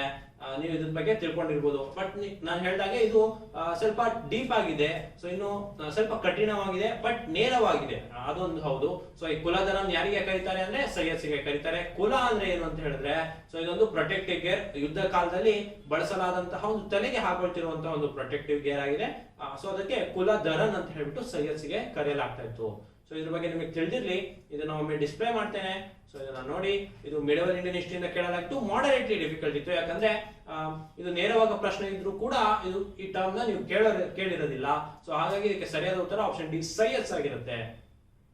ಸೊ ಇದು ನೋಡಿ, ನಿಮಗೆ modern Indian history, advent of Europeans to India ಏನಿದೆ, ಸೊ ಅದನ್ನ ತಗೊಂಡಂತಹ ಪ್ರಶ್ನೆ ಇದು. ಸೊ ಇದು ಸ್ವಲ್ಪ ಏನಂತ ಹೇಳ್ತೀವಿ, ಸ್ವಲ್ಪ ಚಾಲೆಂಜಿಂಗ್ ಇದೆ ಈ ಪ್ರಶ್ನೆ. ಸೊ ಏನಂತ ಹೇಳಿದ್ರೆ, ಮೊದಲನೇ ಸ್ಟೇಟ್ಮೆಂಟ್ ನೀವು ನೋಡಬಹುದು, the Dutch establish their factories warehouses on the east coast of the lands granted to them by Gajapati rulers. ಅದು ಹೌದು, ನಮ್ಮ ಡಚ್ ಈಸ್ಟ್ ಇಂಡಿಯಾ ಕಂಪನಿ ಅವರು ಬಂದಾಗ ನಮ್ಮ ಈಸ್ಟರ್ನ್ ಕೋಸ್ಟ್ ಅಲ್ಲಿ ಅವರು ಮೊದಲನೇದಾಗಿ ಫ್ಯಾಕ್ಟರೀಸ್ ನ ಸೆಟಪ್ ಮಾಡಿದ್ರು, but not by Gajapati rulers. ಆಯ್ತಾ, ಈಸ್ಟ್ ಕೋಸ್ಟ್ ಅನ್ನ ಆಳಿದ್ದು ಗಜಪತಿ ರೂಲರ್ಸ್ ಆಗಿರ್ಬೋದು, ಕಳಿಂಗ ಕೋಸಲವನ್ನ ಆಳಿದ್ದು ಗಜಪತಿ ರೂಲರ್ಸ್ ಆಗಿರ್ಬೋದು, ಒರಿಸ್ಸಾ ಪ್ರಾಂತ್ಯವನ್ನ. ಬಟ್ ನಿಮ್ಗೆ ಗೊತ್ತಿರ್ಬೋದು, ಅವರು 90s ಹಾಗೆ ಅವರು ಡಿಕ್ಲೈನ್ ಆಗ್ತಾರೆ ಗಜಪತಿ ರೂಲರ್ಸ್. ಬಟ್ ನಮ್ಮ ಡಚ್ ಈಸ್ಟ್ ಇಂಡಿಯಾ ಕಂಪನಿ ಬರೋದು 1605 ಅಲ್ಲಿ. ಸೊ ಹಾಗಾಗಿ ಇದೊಂದು ಟೈಮ್ ಲೈನ್ ಡಿಫರೆನ್ಸ್ ಇದೆ. ಸೊ ಹಾಗಾಗಿ ಇದು ಗಜಪತಿ ರೂಲರ್ಸ್ ಇಂದ ಲ್ಯಾಂಡ್ ಗ್ರಾಂಟ್ ಆಗಿಲ್ಲ. ಸೊ ಹಾಗಾಗಿ ಡಚ್ ಅವರು ಇದು first part of the statement correct ಇದೆ, ಅವರು ಈಸ್ಟ್ ಕೋಸ್ಟ್ ಅಲ್ಲಿ ವೇರ್ ಹೌಸಸ್ ಅನ್ನ ಮಾಡಿದ್ರು, but not granted by Gajapati rulers. ಹಾಗಾಗಿ ಈ ಮೊದಲನೇ ಹೇಳಿಕೆ ತಪ್ಪಾಗತ್ತೆ. ಇನ್ನೊಂದು ನಿಮ್ಗೆ ಗೊತ್ತು, ಒಂದು ತಪ್ಪಾಗಿದೆ ಅಂತ ಹೇಳ್ಬಿಟ್ಟು ನೀವು ತಕ್ಷಣ ಆಪ್ಷನ್ಸ್ ಅನ್ನ ನೋಡಿ, ಒಂದು ಯಾವ್ದಕ್ಕೆ ಆಪ್ಷನ್ ಅಲ್ಲಿ ಇರುತ್ತೆ ಅದಲ್ಲ. ಸೊ ಇದು ಒಂದೇ ಒಂದು ಆಪ್ಷನ್ ಅಲ್ಲಿ 1 ಇಲ್ಲ, ಸೊ ಅದು ಆಪ್ಷನ್ ಬಿ 2 and 3 ಓನ್ಲಿ. ಇದರಲ್ಲಿ ನೀವು ಎಲಿಮಿನೇಷನ್ ಮೆಥಡ್ ನ ಮಾಡಬಹುದು. ಹೆಚ್ಚು ಪ್ರಶ್ನೆಗಳಿಗೆ ಈ ಬಾರಿ ಪರೀಕ್ಷೆಯಲ್ಲಿ ನಾವು ಮಾಡ್ಲಿಕ್ಕೆ ಆಗ್ತಿರ್ಲಿಲ್ಲ, ಬಟ್ ಈ ಪ್ರಶ್ನೆಯಲ್ಲಿ ಮಾಡಬಹುದು. ನಿಮ್ಗೆ ಒಂದು ತಪ್ಪು ಅಂತ ಗೊತ್ತಾಯ್ತು ಅಂತ ಹೇಳಿದ್ರೆ ನೀವು ಆರಾಮಾಗಿ ಆಪ್ಷನ್ ಬಿ ಅಂತ ಟಿಕ್ ಹಾಕ್ಬಿಟ್ಟು ಬರ್ಬೋದು. ಅಥವಾ ನಿಮಗೆ ಇನ್ನು ನೋಡೋದಾದ್ರೆ Alfonso de Albuquerque captured Goa from Bijapur sultanate ಅಂತ ಹೇಳ್ಬಿಟ್ಟು, ಇದು ಹೌದು, ನಿಮಗೆ ಗೊತ್ತು. ವಿಜಯನಗರ ಸಾಮ್ರಾಜ್ಯದ ಸಹಾಯವನ್ನ ತಗೊಂಡು ಅವರ ಜೊತೆ ಟ್ರೇಡ್ ನ ವ್ಯಾಪಾರ ಒಪ್ಪಂದನ ಮಾಡ್ಕೊಂಡು ಗೋವಾನ ಕ್ಯಾಪ್ಚರ್ ಮಾಡ್ತಾರೆ ಬಿಜಾಪುರ್ ಸುಲ್ತಾನ್ಸ್ ಇಂದ. ಸೊ ಇದು ಈ ಹೇಳಿಕೆ ಸರಿಯಾಗತ್ತೆ. ಇನ್ನು English East India company established a factory at Madras on a plot land leased from a representative of the Vijayanagara empire ಅಂತ ಹೇಳ್ಬಿಟ್ಟು ಇದು ಹೇಳುತ್ತೆ. ಇದು ಕೂಡ ಹೌದು. ನಿಮಗೆ ಮಿಡಲ್ ಇಂಡಿಯನ್ ಹಿಸ್ಟ್ರಿಯಲ್ಲಿ ಅಥವಾ ನಮ್ಮ ಅರ್ಲಿ ಯುರೋಪಿಯನ್ಸ್ ಬರೋಷ್ಟೊತ್ತಿಗೆ ವಿಜಯನಗರ ಸಾಮ್ರಾಜ್ಯ ಇತ್ತು. ಸೊ ಅವ್ರ ಜೊತೆ ಮಡ್ರಾಸ್ ಪ್ರಾಂತ್ಯದಲ್ಲಿ ಒಂದು ಫ್ಯಾಕ್ಟರಿನ ಸೆಟಪ್ ಮಾಡಿದ್ರು ಅಂತ ಹೇಳ್ಬಿಟ್ಟು ಇದು ಕೂಡ ಕರೆಕ್ಟ್ ಆಗುತ್ತೆ. ಸೊ ಇದಕ್ಕೆ ಸರಿಯಾದ ಉತ್ತರ ಆಪ್ಷನ್ ಬಿ 2 and 3 ಸ್ಟೇಟ್ಮೆಂಟ್ಸ್ ಸರಿಯಾಗಿದೆ. ಯಾಕಂದ್ರೆ ನಿಮಗೆ ಗೊತ್ತು, ಗಜಪತಿ ರೂಲರ್ಸ್ ಇರ್ಲಿಲ್ಲ ಡಚ್ ಬರೋಷ್ಟೊತ್ತಿಗೆ. ಸೊ ಹಾಗಾಗಿ ಅವ್ರು ಈಸ್ಟರ್ನ್ ಕೋಸ್ಟ್ ಅಲ್ಲಿ ಮಾಡಿದ್ರು ಸಹ ಇದಕ್ಕೆ ಸರಿಯಾದ ಉತ್ತರ ಆಪ್ಷನ್ 2 ಮತ್ತೆ 3 ಆಗಿರುತ್ತೆ. ಮತ್ತೆ ಇದು ಸ್ವಲ್ಪ ಡಿಫಿಕಲ್ಟ್ ಇದೆ, ಅಂದ್ರೆ ನಿಮಗೆ ಕನ್ಫ್ಯೂಸ್ ಆಗತ್ತೆ. ಹೌದಲ್ವಾ, ಗಜಪತಿ ರೂಲರ್ಸ್ ಇದ್ರು ಈಸ್ಟರ್ನ್ ಕೋಸ್ಟ್ ಅಲ್ಲಿ, ಮತ್ತೆ ಡಚ್ ಕೂಡ ಈಸ್ಟರ್ನ್ ಕೋಸ್ಟ್ ಗೆ ಬಂದಿದ್ದು. ಸೊ ನಿಮಗೆ ಮೊದಲನೇ ಹೇಳಿಕೆ ಸರಿ ಅನ್ಸುತ್ತೆ. ಸೊ ನಿಮ್ಗೆ ಯಾವಾಗ ಅದು ಸರಿ ಅನ್ಸುತ್ತೆ, ಸೊ ಅವಾಗ ನೀವು ತಪ್ಪು ಮಾಡೋ ಚಾನ್ಸಸ್ ಜಾಸ್ತಿ ಇರುತ್ತೆ. ಸೊ ಇದು ಈ ಪ್ರಶ್ನೆ ಆಗಿತ್ತು. ಮುಂದಿನ ಪ್ರಶ್ನೆ ನೋಡೋಣ. ಇದು ಕೂಡ ಏನ್ಷಿಯಂಟ್ ಇಂಡಿಯನ್ ಹಿಸ್ಟ್ರಿಯಿಂದ ಕೇಳಾದಂತಹದ್ದು. ಸೊ ನಿಮಗೆ ಗೊತ್ತಿರ್ಬೋದು, ಏನ್ಷಿಯಂಟ್ ಇಂಡಿಯನ್ ಹಿಸ್ಟ್ರಿಯಲ್ಲಿ ಈ ಬಾರಿ ಬಂದಂತಹ ಎಲ್ಲಾ ಪ್ರಶ್ನೆಗಳು 5 ಪ್ರಶ್ನೆಗಳು ಬಂದಿತ್ತು. 5 ಕೂಡ ಕಠಿಣವಾಗಿ ಇತ್ತು. ಸೊ ಇದು ನೋಡಿ, ಕೌಟಿಲ್ಯದ ಅರ್ಥಶಾಸ್ತ್ರದ ಬಗ್ಗೆ ಇದೆ. ಸೊ ನಿಮಗೆ ಗೊತ್ತು, ಚಾಣಕ್ಯ ಅಥವಾ ಕೌಟಿಲ್ಯನ ಅರ್ಥಶಾಸ್ತ್ರ ಒಂದು ಪ್ರಮುಖ ಗ್ರಂಥ ಆಗಿದೆ. ನಮಗೆ ಒಂದು ಪ್ರಮುಖ ಗ್ರಂಥ ಆಗಿದೆ. ನಮಗೆ ಒಂದು ಪೊಲಿಟಿಕಲ್ ಸೈನ್ಸ್ ಆಗಿರ್ಬೋದು ಅಥವಾ ಎಕನಾಮಿಕ್ಸ್ ರಿಲೇಟೆಡ್ ಆದಂತಹ ನಮ್ಮ ಮೌರ್ಯನ್ ಅಡ್ಮಿನಿಸ್ಟ್ರೇಷನ್, ಶಾತವಾಹನ ಅಡ್ಮಿನಿಸ್ಟ್ರೇಷನ್ ಮತ್ತೆ ನಮ್ಮ ಡೆಕ್ಕನ್ನ ಹೇಗಿತ್ತು ಆಡಳಿತ ಅನ್ನೋದನ್ನೆಲ್ಲ ಮೆನ್ಷನ್ ಮಾಡಿದ್ದಾರೆ ಅರ್ಥಶಾಸ್ತ್ರದಲ್ಲಿ. ಸೊ ಅದೊಂದು ಪ್ರಾಮಿನೆಂಟ್ ಬುಕ್ ಆಗಿತ್ತು ಏನ್ಷಿಯಂಟ್ ಇಂಡಿಯಾದಲ್ಲಿ. ಸೊ ಅದರಲ್ಲಿ ಸ್ಲೇವರಿಗೆ ಸಂಬಂಧಪಟ್ಟಂತಹ ಪ್ರಶ್ನೆ, ಅದರಲ್ಲಿ ಸ್ಲೇವರಿ ಬಗ್ಗೆ ಏನ್ ಉಲ್ಲೇಖ ಮಾಡಿದ್ದಾರೆ ಅಂತ ಹೇಳ್ಬಿಟ್ಟು ಈ ಪ್ರಶ್ನೆ ಇದೆ. ಇದು ಹೆಚ್ಚು ಜನಕ್ಕೆ ಗೊತ್ತಿರಲ್ಲ, ಹಾಗಾಗಿ ಇದು ಡಿಫಿಕಲ್ಟ್ ಪ್ರಶ್ನೆ ಆಗತ್ತೆ. ಸೊ ಇದೇನಂತ ಹೇಳಿದ್ರೆ, ಮೊದಲನೇ ಸ್ಟೇಟ್ಮೆಂಟ್ ಏನ್ ಹೇಳುತ್ತೆ ಅಂದ್ರೆ, ನಮ್ಮ ಕೌಟಿಲ್ಯನ ಅರ್ಥಶಾಸ್ತ್ರದಲ್ಲಿ ಸ್ಲೇವರಿ ಬಗ್ಗೆ ಇರುವಂತಹ ಹೇಳಿಕೆಗಳಿದು. So a person could be a slave as a result of judicial punishment ಅಂತ ಹೇಳ್ಬಿಟ್ಟು ಮೊದಲನೇ ಹೇಳಿಕೆ ಆಗತ್ತೆ. ಅಂದ್ರೆ ನಿಮಗೆ ಒಂದು ಶಿಕ್ಷೆಯನ್ನ ನೀಡಿದ್ರು ಅಂದ್ರೆ ನೀವು ಅದ್ರ ಮೂಲಕ ನೀವು ಒಂದು ಸ್ಲೇವ್ ಆಗಿ ಇರ್ಬೋದು ಅಂತ ಹೇಳ್ಬಿಟ್ಟು ಮೊದಲನೇ ಹೇಳುತ್ತೆ. ಇದು ಸರಿಯಾಗಿದೆ ಹೇಳಿಕೆ. ಇನ್ನು if a female slave bore her master a son, she was legally free.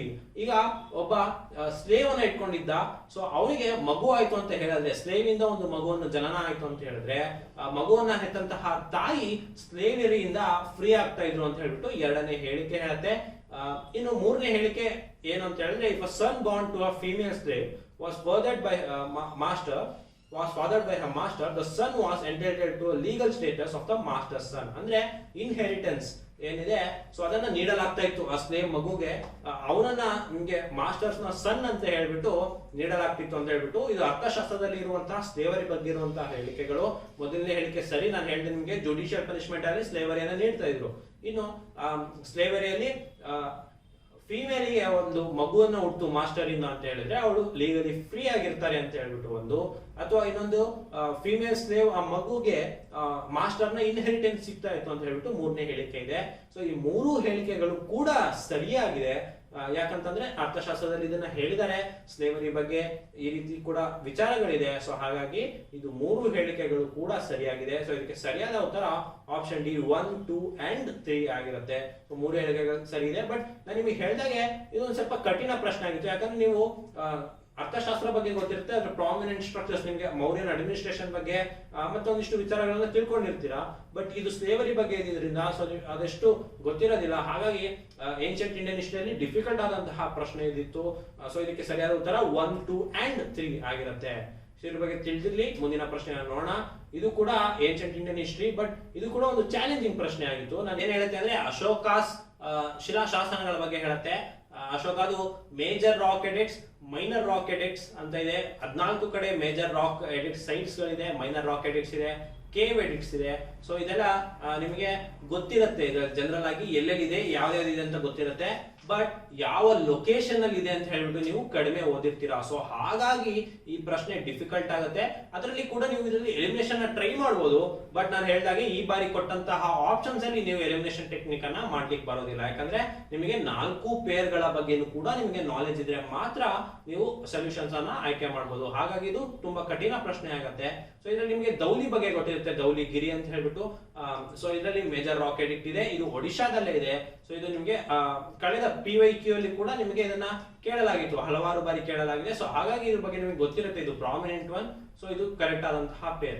ಎರಗುಡಿ ಏನಿದೆ ಇದು ಆಂಧ್ರ ಪ್ರದೇಶದಲ್ಲಿದೆ. ಸೊ ಹಾಗಾಗಿ ಇದು ಕೂಡ ಸರಿಯಾದಂತಹ ಪೇರ್ ಆಗಿದೆ. ಇನ್ನು ಜೌಗಾದ ಏನಿದೆ ಇದು ಮಧ್ಯಪ್ರದೇಶದಲ್ಲಿ ಇಲ್ಲ, ಇದು ಕೂಡ ಒರಿಸ್ಸಾದಲ್ಲೇ ಸಿಗುವಂತಹ ಒಂದು ಮೇಜರ್ ರಾಕ್ ಎಡಿಕ್ಟ್ ಆಗಿದೆ. ಸೊ ಹಾಗಾಗಿ ಇದು ತಪ್ಪಾಗುತ್ತೆ, ಈ ಪೇರ್ ತಪ್ಪಾಗಿದೆ. ಇನ್ನು ಕಳ್ಸಿ ಕರ್ನಾಟಕದಲ್ಲಿ ಇಲ್ಲ, ಕರ್ನಾಟಕದಲ್ಲಿಲ್ಲ. ಮತ್ತೆ ಇದು ಎಲ್ಲಿರೋದು ಅಂತ ಹೇಳಿದ್ರೆ ಉತ್ತರಾಖಂಡದಲ್ಲಿರೋದು. ಸೊ ಹಾಗಾಗಿ ಈ ಪೇರ್ ಕೂಡ ತಪ್ಪಾಗತ್ತೆ. ಸೊ ಹಾಗಾಗಿ ನೀವು ನೋಡ್ಬೋದು, ಮೊದಲ 2 ಪೇರ್ ಏನಿದೆ, ದೌಲಿ ಮತ್ತೆ ರಂಗುಡಿ ಏನಿದೆ, ಇವೆರಡು ಕೂಡ ಸರಿಯಾದ ಪೇರ್ಗಳಾಗಿದೆ. ಇವೆರಡು ತಪ್ಪಾಗಿದೆ. ಇದು ಮಧ್ಯಪ್ರದೇಶದಲ್ಲಿಲ್ಲ, ಒರಿಸ್ಸಾದಲ್ಲಿದೆ. ಇದು ಕರ್ನಾಟಕದಲ್ಲಿಲ್ಲ, ಉತ್ತರಾಖಂಡದಲ್ಲಿದೆ. ಸೊ ಹಾಗಾಗಿ ಇವೆರಡು ಪೇರ್ ಸರಿ ಇದೆ. ಸೊ ಇದಕ್ಕೆ ಸರಿಯಾದ ಉತ್ತರ ಓನ್ಲಿ 2 ಪೇರ್ಸ್, ಆಪ್ಷನ್ ಬಿ ಆಗಿರುತ್ತೆ. ಸೊ ಹಾಗಾಗಿ ನಿಮ್ಗೆ ಇದು ಸ್ವಲ್ಪ ಕಠಿಣವಾಗಿತ್ತು ಪ್ರಶ್ನೆ. ನಾನು ಹೇಳಿದಾಗೆ ನಿಮ್ಗೆ ಎಲ್ಲಾ ಪೇರ್ಗಳು ಗೊತ್ತಿದ್ರೆ ಮಾತ್ರ ಈ ಪ್ರಶ್ನೆನ ನೀವು ಅಟೆಂಡ್ ಮಾಡಕ್ ಚಾನ್ಸಸ್ ಇತ್ತು.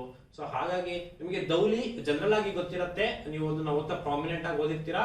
ಬಟ್ ಬೇರೆ ಯಾವುದು ನಿಮಗೆ ಗೊತ್ತಿರೋದಿಲ್ಲ ಕಾರಣ ಇದು ಡಿಫಿಕಲ್ಟ್ ಪ್ರಶ್ನೆ ಆಗುತ್ತೆ. ಇದಕ್ಕೆ ಸರಿಯಾದ ಉತ್ತರ ಆಪ್ಷನ್ ಬಿ ಓನ್ಲಿ 2 ಪೇರ್ ಅಂತ ಹೇಳ್ಬಿಟ್ಟು ಕರ್ಸ್ಕೊಳ್ಳುತ್ತೆ. ಇನ್ನು ಮುಂದಿನ ಪ್ರಶ್ನೆ ನೋಡೋಣ. ಮುಂದಿನ ಪ್ರಶ್ನೆ ಒಂದು ಮ್ಯಾಥ್ಸ್ ಒಂದು ಪೇರ್. ಅದೇ ರೀತಿ ನಾನು ನಿಮ್ಗೆ ಹೇಳಿ ಈ ಬಾರಿ ಹಲವು ಬಾರಿ ಪೇರ್ಸ್ ಮೇಲೆ, ಜೋಡಿಗಳ ಮೇಲೆ ಪ್ರಶ್ನೆಯನ್ನ ಕೇಳಲಾಗಿತ್ತು.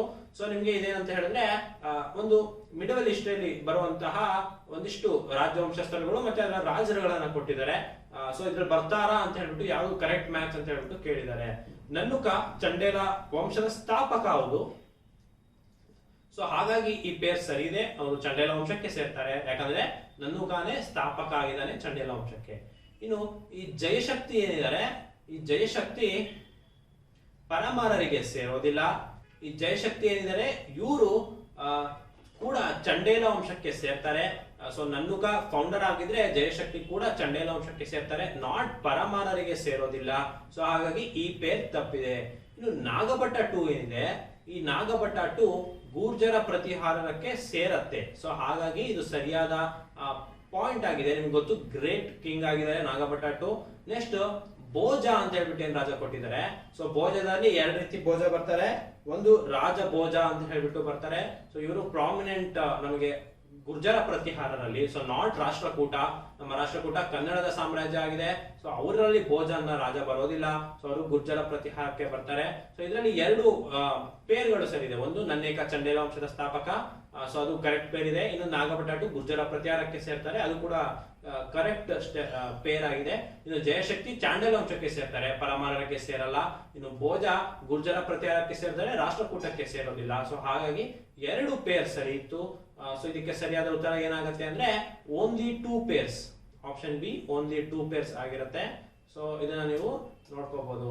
ಇನ್ನು ಮಿಡಲ್ ಇಂಡಿಯಾದಿಂದ ತೆಗೆದುಕೊಂಡಂತಹ ಪ್ರಶ್ನೆ ಡಿಫಿಕಲ್ಟ್ ಇತ್ತು. ಯಾಕಂತಂದ್ರೆ ನೀವು ಚಂಡೇಲ ವಂಶ ಮತ್ತೆ ಗುರ್ಜರ ಪ್ರತಿಹಾರಸ್ನ ಓದಿರ್ತೀರಾ, ಪರಮಾರರು ಓದಿರಲ್ಲ. ಮತ್ತೆ ರಾಷ್ಟ್ರಕೂಟ ಒಂದು ಇಂಪಾರ್ಟೆಂಟ್ ಟಾಪಿಕ್ ಕೂಡ ಹೌದು. ಬಟ್ ನಿಮಗೆ ಕಿಂಗ್ಸ್ ಬಗ್ಗೆ ಗೊತ್ತಿರೋದಿಲ್ಲ. ನೀವು ಜನರಲ್ ಆಗಿ ಫೌಂಡರ್ಸ್ ಯಾರು, ಪ್ರಾಮಿನೆಂಟ್ ಕಿಂಗ್ಸ್ ಯಾರು ಅಷ್ಟೇ ಮಾತ್ರ ಓದಿರ್ತೀರಾ. ಸೊ ಹಾಗಾಗಿ ಪ್ರಶ್ನೆ ನಿಮಗೆ ಕಷ್ಟ ಆಗಿತ್ತು ಅಂತ ಹೇಳ್ಬಿಟ್ಟು ನೀವು ತಿಳ್ಕೊಬೇಕಾಗತ್ತೆ. ಇನ್ನು ಮುಂದಿನ ಪ್ರಶ್ನೆನ ನೋಡೋಣ. ಮುಂದಿನ ಪ್ರಶ್ನೆ ಅಗೇನ್ ಒಂದು ಮಿಡಲ್ ಇಂಡಿಯಾ ಪಾರ್ಟ್ ಅಲ್ಲಿ ತೆಗೆದುಕೊಂತದ್ದು. ಏನಂತ ಹೇಳಿದ್ರೆ Yoga Vasishtha was translated into Persian by Nizamuddin Panipati during the reign of. So ಇದೇನಾಗುತ್ತೆ ಅಂದ್ರೆ ಈ ರೀತಿಯಾದ ಪ್ರಶ್ನೆ, ಇದು ನೇರವಾದ ಪ್ರಶ್ನೆ ಇದೆ. ಈ ಪುಸ್ತಕ ಏನಿದೆ ಇದು ಪರ್ಷಿಯಕ್ಕೆ ಟ್ರಾನ್ಸ್ಲೇಟ್ ಮಾಡಿದ್ದು ಯಾರ ಕಾಲದಲ್ಲಿ ಅಂತ ಹೇಳ್ಬಿಟ್ಟು ಡೈರೆಕ್ಟ್ ಆದಂತಹ ಪ್ರಶ್ನೆ ಇದೆ. ಬಟ್ ನಿಮಗೆ ಈ ಕವಿ ಕೇಳೇ ಇರೋದಿಲ್ಲ. ಈ ಕವಿ ಹೆಸರು ನಿಜಾಮುದ್ದೀನ್ ಪಣಿಪತಿ ಅನ್ನೋರು ಯಾವ ಕಾಲದಲ್ಲಿ ಬರ್ತಾರಂತ ಕೇಳೇ ಇರೋದಿಲ್ಲ. ಸೊ ಹಾಗಾಗಿ ನಿಮ್ಗೆ ಇದು ಯಾರ ರೈನ್ ಅಲ್ಲಿ ಆಯ್ತು ಅಂತ ಹೇಳ್ಬಿಟ್ಟು ನಿಮ್ಗೆ ಗೊತ್ತಾಗೋದಿಲ್ಲ. ಇನ್ನು ಈ ಯೋಗ ವಸಿಷ್ಠ ಏನಿದೆ ಇದೊಂದು ಪುಸ್ತಕ ಇದೆ. ವಸಿಷ್ಠ ಮತ್ತೆ ರಾಮನ ನಡುವೆ ಇರುವಂತಹ ಕಾನ್ವರ್ಸೇಷನ್ ಅನ್ನ ರೆಕಾರ್ಡ್ ಮಾಡುವಂತಹ ಒಂದು ಪುಸ್ತಕ. ಅಂದ್ರೆ ಇದೊಂದು ಫಿಲಾಸಫಿಕಲಿ ಇರುವಂತಹ ಒಂದು ಪುಸ್ತಕ. ಸೊ ಇದನ್ನ ವಾಲ್ಮೀಕಿ ಬರೆದಿದ್ದು ಪ್ರಮುಖವಾಗಿ, ಅದರ ನಂತರ ಇದನ್ನ ಪರ್ಷಿಯಾಗೆ ಟ್ರಾನ್ಸ್ಲೇಟ್ ಮಾಡಿದ್ದು ನಜೀಮುದ್ದೀನ್ ಪಣಿಪತಿ ಅನ್ನೋರು. ಸೊ ಯಾರ ಕಾಲದಲ್ಲಿ ಅಂತ ಹೇಳಿದ್ರೆ ನಿಮ್ಗೆ ಗೊತ್ತಿರ್ಬೋದು, ಜನರಲ್ ಆಗಿ ನಿಮ್ಗೆ ಆಸ್ ಆಸ್ಪಿರೆಂಟ್ ನೀವು ನೋಡೋದಾದ್ರೆ ಹುಮಾಯೂನ್ ಕಾಲದಲ್ಲಿ ಇವ್ರು ಬರೀ ಯುದ್ಧ ಮಾಡಿದ್ರು. ಸೊ ಹಾಗಾಗಿ ಹ್ಯುಮ್ಯಾನಿ ಆಪ್ಷನ್ ನೀವು ರೂಲ್ ಔಟ್ ಮಾಡ್ಬೋದು. ನಂತರ ಔರಂಗಜೇಬ್ ಕೂಡ ಅವರು ಪರ್ಷಿಯನ್ ಟ್ರಾನ್ಸ್ಲೇಷನ್ ಅಲ್ಲಿ ಅಷ್ಟು ಇಂಟ್ರೆಸ್ಟ್ ಇರಲಿಲ್ಲ. ಸೊ ಹಾಗಾಗಿ ಈ ಆಪ್ಷನ್ ಕೂಡ ನೀವು ರೂಲ್ ಔಟ್ ಮಾಡ್ಬೋದು. ಇನ್ನು ಅಕ್ಬರ್ ಮತ್ತೆ ಶಹಜಹಾನ್ ಇದೆ. ಸೊ ಇದು ಇದರಲ್ಲೇ ಇರುವಂತಹದ್ದು ನಮ್ಮ ಡಿಫಿಕಲ್ಟಿ ಅಂತ ಏನ್ ಹೇಳ್ತೇನೆ. ಸೊ ಹಾಗಾಗಿ ಯಾಕಂದ್ರೆ ಶಹಜಹಾನ್ ಇದನ್ನ ಆರ್ಡರ್ ಮಾಡಿರ್ತಾರೆ, ಬಟ್ ಇವ್ರು ಇನ್ನು ಪ್ರಿನ್ಸ್ ಆಗಿರ್ತಾರೆ ಆ ಕಾಲದಲ್ಲಿ. ಸೊ ಕಿಂಗ್ ಆಗಿದ್ದವ್ರು ಯಾರು? ಅಕ್ಬರ್. ಸೊ ಹಾಗಾಗಿ ಯಾರ ರೇನ್ ಅಲ್ಲಿ ಅಂತ ಕೇಳಿದ್ರೆ ಯಾರು ರಾಜ ಇರ್ತಾರೋ ಅದನ್ನ ನೀವು ಬರಿಬೇಕಾಗತ್ತೆ. ಸೊ ಅದಕ್ಕೆ ಸರಿಯಾದ ಉತ್ತರ ಅಕ್ಬರ್ ಆಗಿರುತ್ತೆ, ನಾಟ್ ಶಹಜಹಾನ್. ಸೊ ನಿಮ್ಗೆ ಗೊತ್ತು, ಅಕ್ಬರ್ ಹಲವಾರು ಪರ್ಷಿಯನ್ ಟೆಕ್ಸ್ಟ್ ಗೆ ಟ್ರಾನ್ಸ್ಲೇಷನ್ ಅನ್ನ ಮಾಡಿಸ್ತಾರೆ. ಸೊ ಹಾಗಾಗಿ ಇದೊಂದು ಈಸಿ ಗೆಸ್ ಇತ್ತು, ಬಟ್ ನಿಮ್ಗೆ ಶಹಜಹಾನ್ ಜೊತೆ ಕನ್ಫ್ಯೂಸ್ ಆಗುತ್ತೆ ನೀವು ಸ್ವಲ್ಪ ಓದಿದ್ರಿ ಅಂತ ಹೇಳಿದ್ರೆ. ಸೊ ಹಾಗಾಗಿ ನಿಮ್ಗೆ ಇದಕ್ಕೆ ಸರಿಯಾದ ಉತ್ತರ ಅಕ್ಬರ್ ಆಗಿರುತ್ತೆ.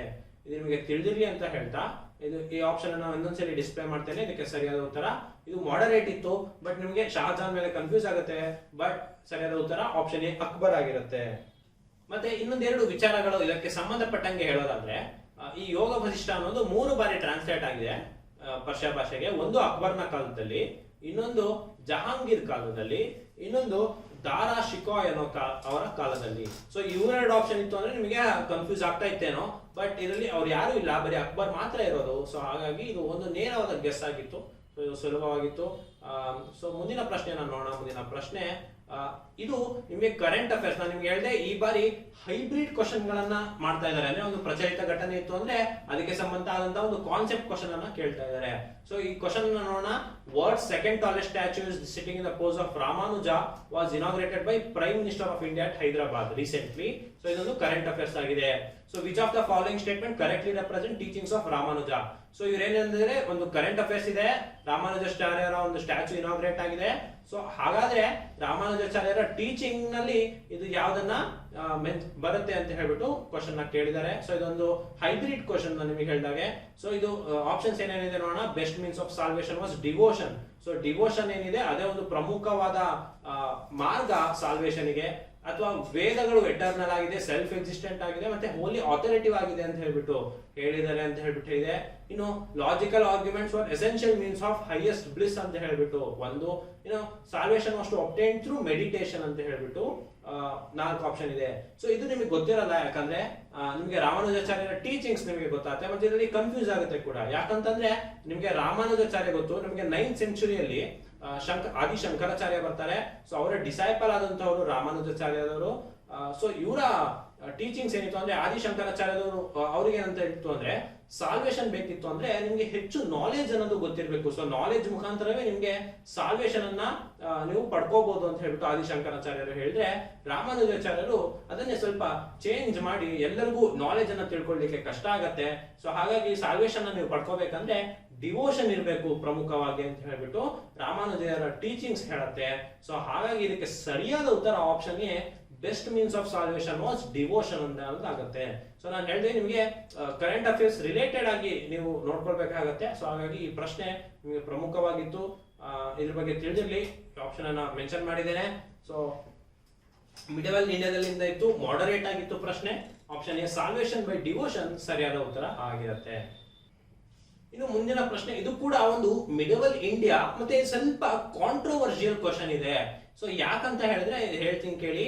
Prime minister recently inaugurated new circuit house near Somnath temple at Veraval. ನೋಡಿ ಇದೊಂದು ಕರೆಂಟ್ ಅಫೇರ್ಸ್ ಆಗಿದೆ. ಸೊ ಇದೊಂದು ಪ್ರಚಲಿತ ಘಟನೆ. ಅಂದ್ರೆ ಪ್ರಧಾನ ಮಂತ್ರಿ ಅವರು ಒಂದು ಸರ್ಕ್ಯೂಟ್ ಹೌಸ್ ಅನ್ನ ಸೋಮನಾಥ್ ಟೆಂಪಲ್ ಬಳಿ ವೆರಾವಲ್ ನಲ್ಲಿ ಇನಾಗ್ರೇಟ್ ಮಾಡಿದ್ರು. ಸೊ ಹಾಗಾದ್ರೆ ಸೋಮನಾಥ್ ಟೆಂಪಲ್ ಗೆ ಸಂಬಂಧಪಟ್ಟಂತ ಈ ಹೇಳಿಕೆಗಳನ್ನ ಗಮನಿಸಿ ಅಂತ ಹೇಳ್ಬಿಟ್ಟು ಈ ಪ್ರಶ್ನೆ ಇದೆ. Somnath temple is one of the Jyotirlinga shrines. ಇದು ಹೌದು, ಎಷ್ಟು ಜ್ಯೋತಿರ್ಲಿಂಗಗಳಿದೆ ಅದರಲ್ಲಿ ಸೋಮನಾಥ್ ದೇವಾಲಯ ಕೂಡ ಒಂದು. ಸೊ ಹಾಗಾಗಿ ಮೊದಲನೇ ಹೇಳಿಕೆ ಸರಿ ಇದೆ. ಇನ್ನು ಆ description of Somnath temple was given by ಅಲ್ ಬಿರೋನಿ. ಸೊ ಇದು ಕೂಡ ಕರೆಕ್ಟ್ ಆಗಿದೆ.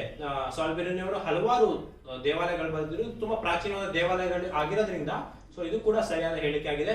ಬಟ್ ಈ 3ನೇ ಸ್ಟೇಟ್ಮೆಂಟ್ ನೋಡಿ, ಇದಕ್ಕೆ ಸ್ವಲ್ಪ ವಿವಾದ ಅಥವಾ ಸ್ವಲ್ಪ ನಿಮಗೆ ಕನ್ಫ್ಯೂಷನ್ ಆಗ್ಬೋದು. ಯಾಕಂತ ಹೇಳಿದ್ರೆ Pran Pratishtha of Somnath temple, installation of present day temple was done by President S. Radhakrishnan ಅಂತ ಹೇಳ್ಬಿಟ್ಟು ಇದೆ.